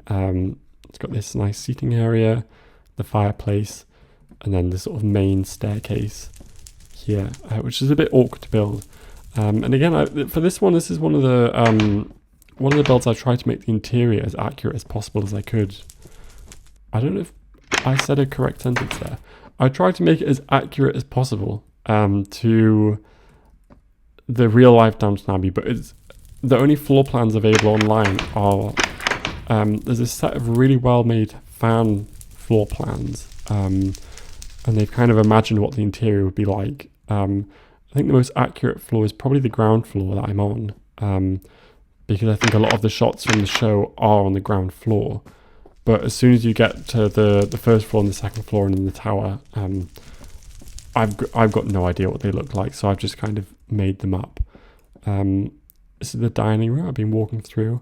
My boyfriend does this for a lot of my builds. Like, he'll just come on the world for like a couple hours and he'll just build secret doors places. There's quite a few I've skipped over because I forget he's built them. But yeah, there's a couple of hidden things like that. This is the sort of kitchen area. This is like a little servant staircase which goes up to the first and second floor.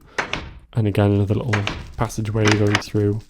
I'm trying to show you how this all links up, which is why I keep walking back and forth. It's the red room. Some doors which lead out onto the garden. This tiny little pink room, which, you know, if you're lonely and you just want to sit in here, you can. And then a study, which has got this nice panelled walls.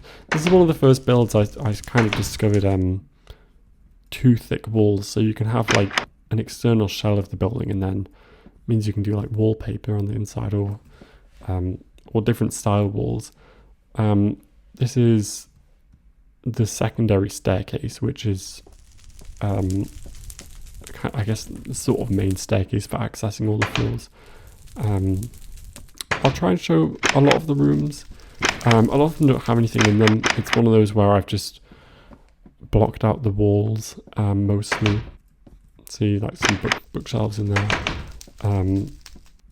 This one I've gone for a nice brown wallpaper, and then this looks over the balcony into the salon, which I quite like. This is the top of the staircase, and this is the blue bedroom. I think in the actual existing house, all these are bedrooms.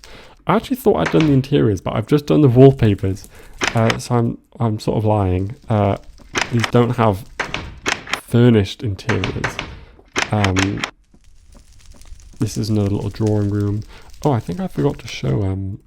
I'll show it on the way downstairs. There's a library downstairs as well. A snowy room. Oh, yeah, snowy room. Just not much in here. We'll go upstairs again. This is the sort of attic floor, if you will. Again, little fireplace. Nothing in there. I quite like the skylight in here looking down. I really like this this stairwell. It's one of my favorite little interiors. I don't know why, I really like it. Another interior. This goes up to this little bit. If you look on the facade, it's got little raised bits, so I decided to put some rooms in here. And then you can get outside as well if you, I don't know, need to do maintenance on the windows. There's just not much to show here. There is some secret paintings, a classic, so you can come and spy on people if you want. More little rooms, a storage closet maybe, a sort of den room which looks out. One thing which I haven't finished about this area is I did plan on having garden follies in the garden, like little sculptures or maybe a little like houses or something, or a little circular temple, a bit like I have at the Parliament, but I never got around to building those, mainly because I wasn't really sure what I wanted the follies to be. I just didn't really have any inspiration for them, so I just haven't built them.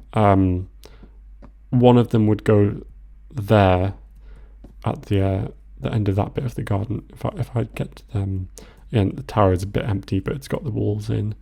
Here you can see a bit better. There's kind of a path leading, and I would have maybe a circular temple there or a statue or something. And then the other one is that circular one there. I quite like having this big garden open and empty. It just, I don't know. It feels right just to leave it empty. Another thing about this whole area is I planted so many trees just to try and get this sense of like countryside. And it also makes this place feel a bit more like isolated as well, which I quite like. We can see some more shots of the house. It's just quite a picturesque place, which I quite like. This is quite an iconic viewpoint, seeing it off in the distance. And again, it's got the kingdom's flag, just sort of keeping it in style with the rest of the builds. And the roof is quite cool as well, because it's got it's got these little spikes on the railings and the little chimneys as well, which I quite like the details. You can go in these little towers, but there's not really much in them. This is cool. I quite like doing this as builds. Just seeing the sort of cross section of them. I did make a animation of this. Let me escape. An animation of this house where it cuts through and you can see all the floors, but it's so zoomed out you can't really see the interiors very well. I'll try and put it on the screen while I'm jumping over the edge of this building. This is, I don't think I showed this, or if I did, I forgot I did. But the library and study area, which I quite like the atmosphere in here. But yeah,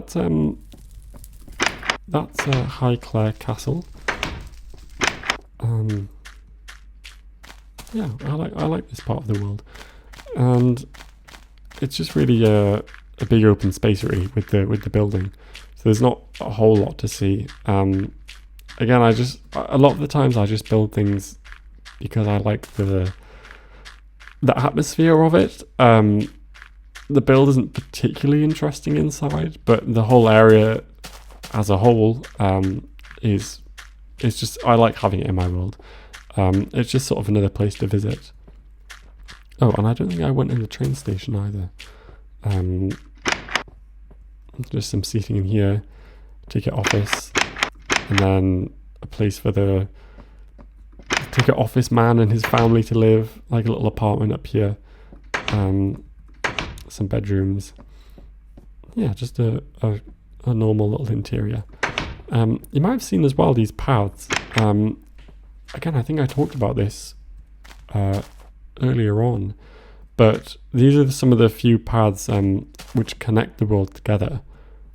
It goes through the forest here, and you can kind of see it, and it goes all the way across, and it goes for a long way. It essentially joins back up to the Parliament building, which is over there, and to the south area of the world, which is down there. So it's a really long path, but I like the idea that you can walk it. And then here, following along the train line a bit, goes to the spawn village, which actually, this is the one bit of the train line we haven't seen. You can see a bit of the bridge there. So we'll follow the train line along here, and we might see a bit of the path along the way.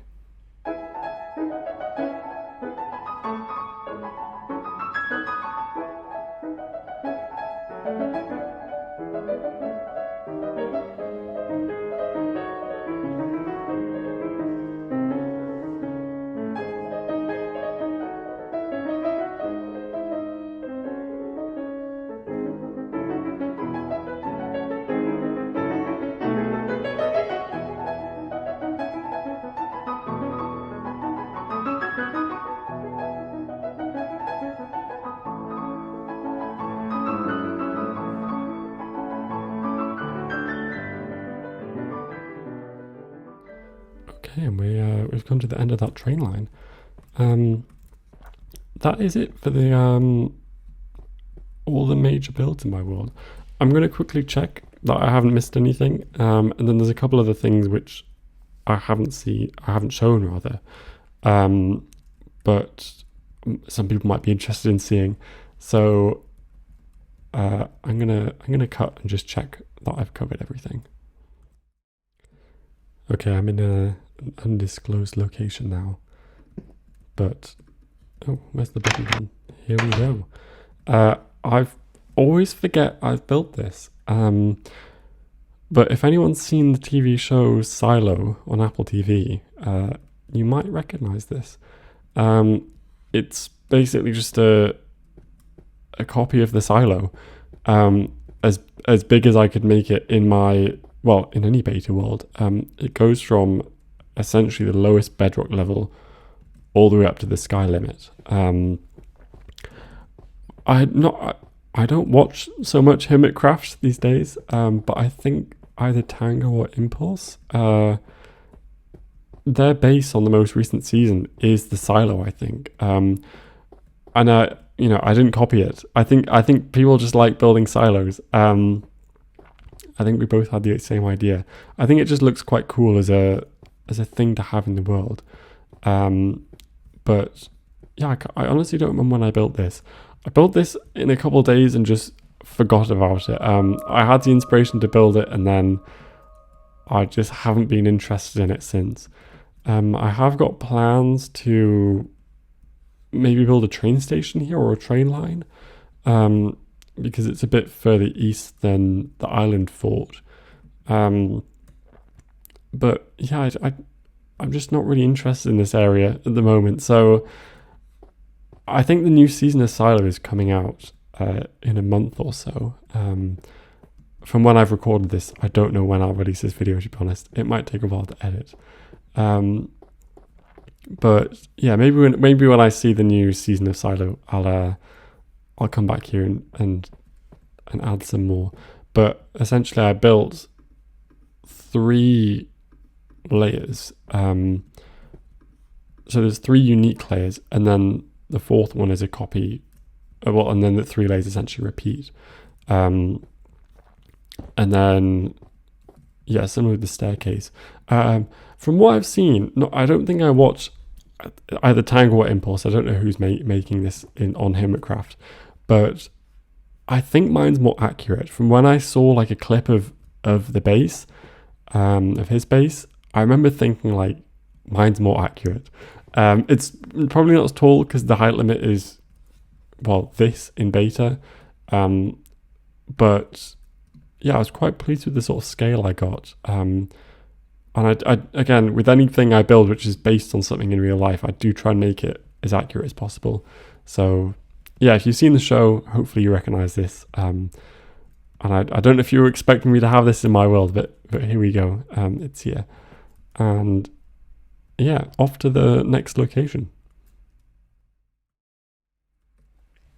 Okay, one of the very last things, which I haven't shown, which again might not be very interesting, but I'll save my end spiel to the end of the video, is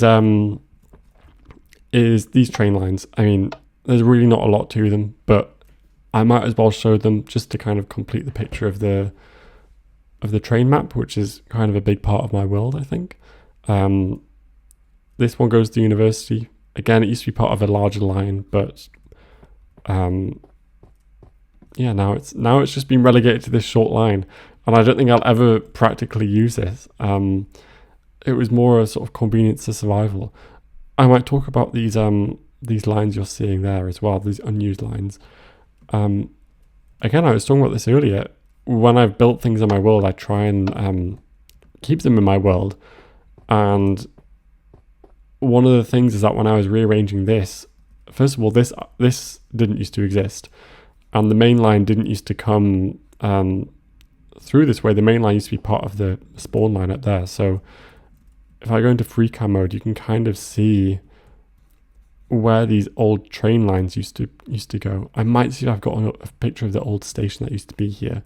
I probably don't. And then you can see here, oh god. Maybe you can't see. Yeah, you can see the new train line that goes through, that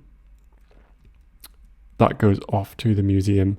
And you can see I've had to crisscross the island Chateau line under it. So that one comes down, but that was taking up the space that was originally the line here that went from spawn to the university. So I've just kept them in. It makes me think of the London Tube system when you're on it, and you can see like other tunnels sometimes, but you don't get to go down them. So it's a bit like that. They're just sort of unused, but I like keeping them here.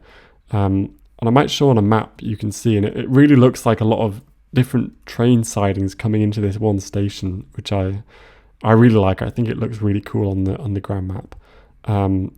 But yeah, we'll go through this train line now.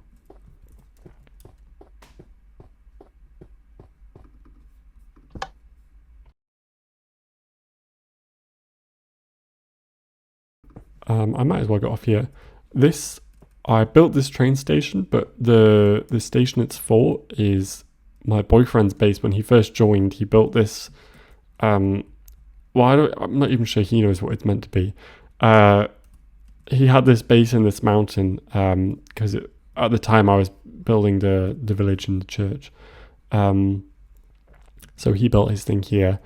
And I was building the train station at the time, the train line at the time. I keep getting these words mixed up. So I said I built him a little train station, which sort of is in keeping with his base. But yeah, a small little station. We'll carry on. And this is the station for the Abbey. You might have seen the entrance to it earlier when I was showing off the storage room and wondered what was down here. But it just leads to the storage room.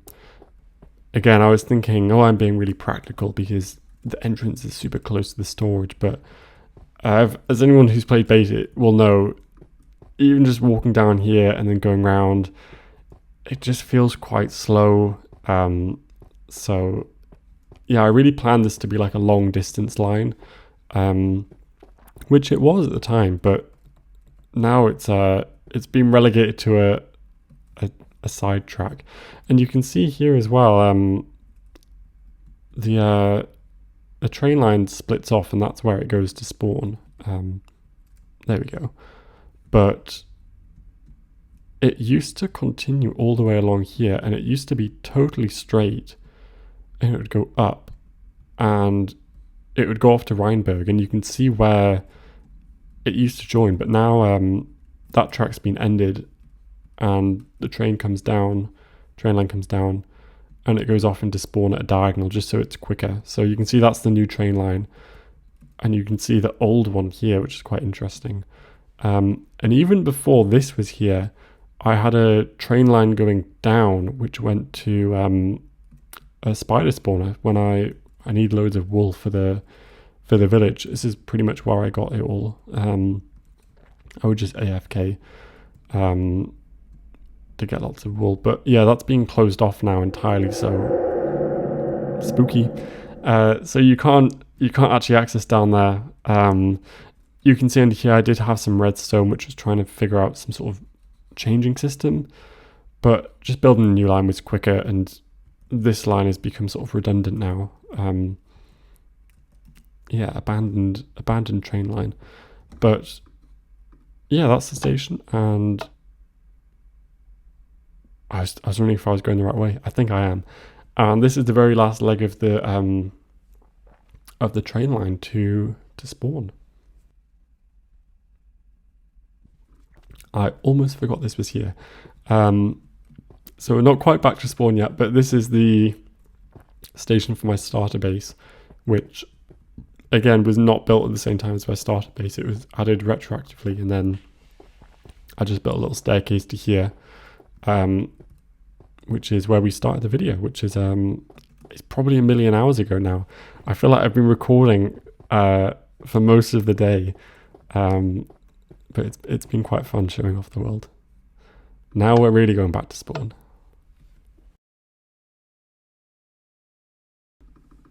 And here we are back at spawn. That bridge I built because I was planning on extending the train line to the northern region, and I probably will, but I don't know if this will end up being the main line to the northern region, which is where my boyfriend's built all his things. Although he's officially quit now, so I no longer really play it as a server. I mean, I never have. It's always been a single player world, but he's the only other person who's built stuff, and it's all over there. But I don't think I'll show it because it's not my stuff. But yeah, I do want to build a train line up there because it will be like a living museum of what used to be built up there. So yeah, that's the world. I feel like I've changed as a person doing this video. I've done a lot of talking. Hopefully you found it interesting seeing all the stuff I've got in my world.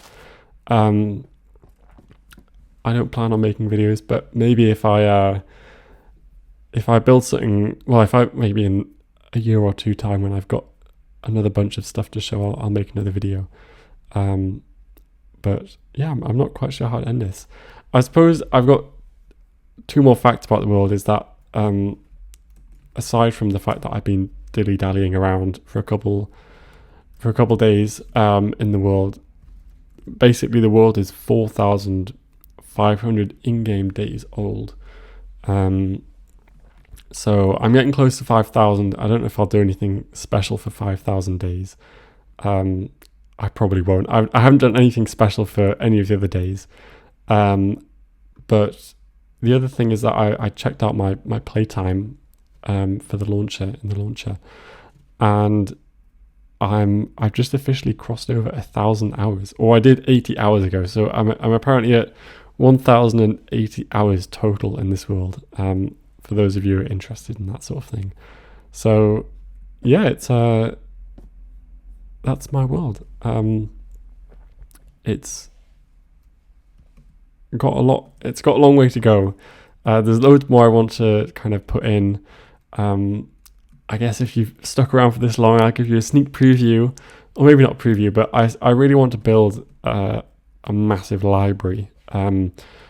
I want to sort of clear out an area to the bottom of the world and use the entire world height and make it maybe 3 or 4 times the size of the museum. I want it to be colossal.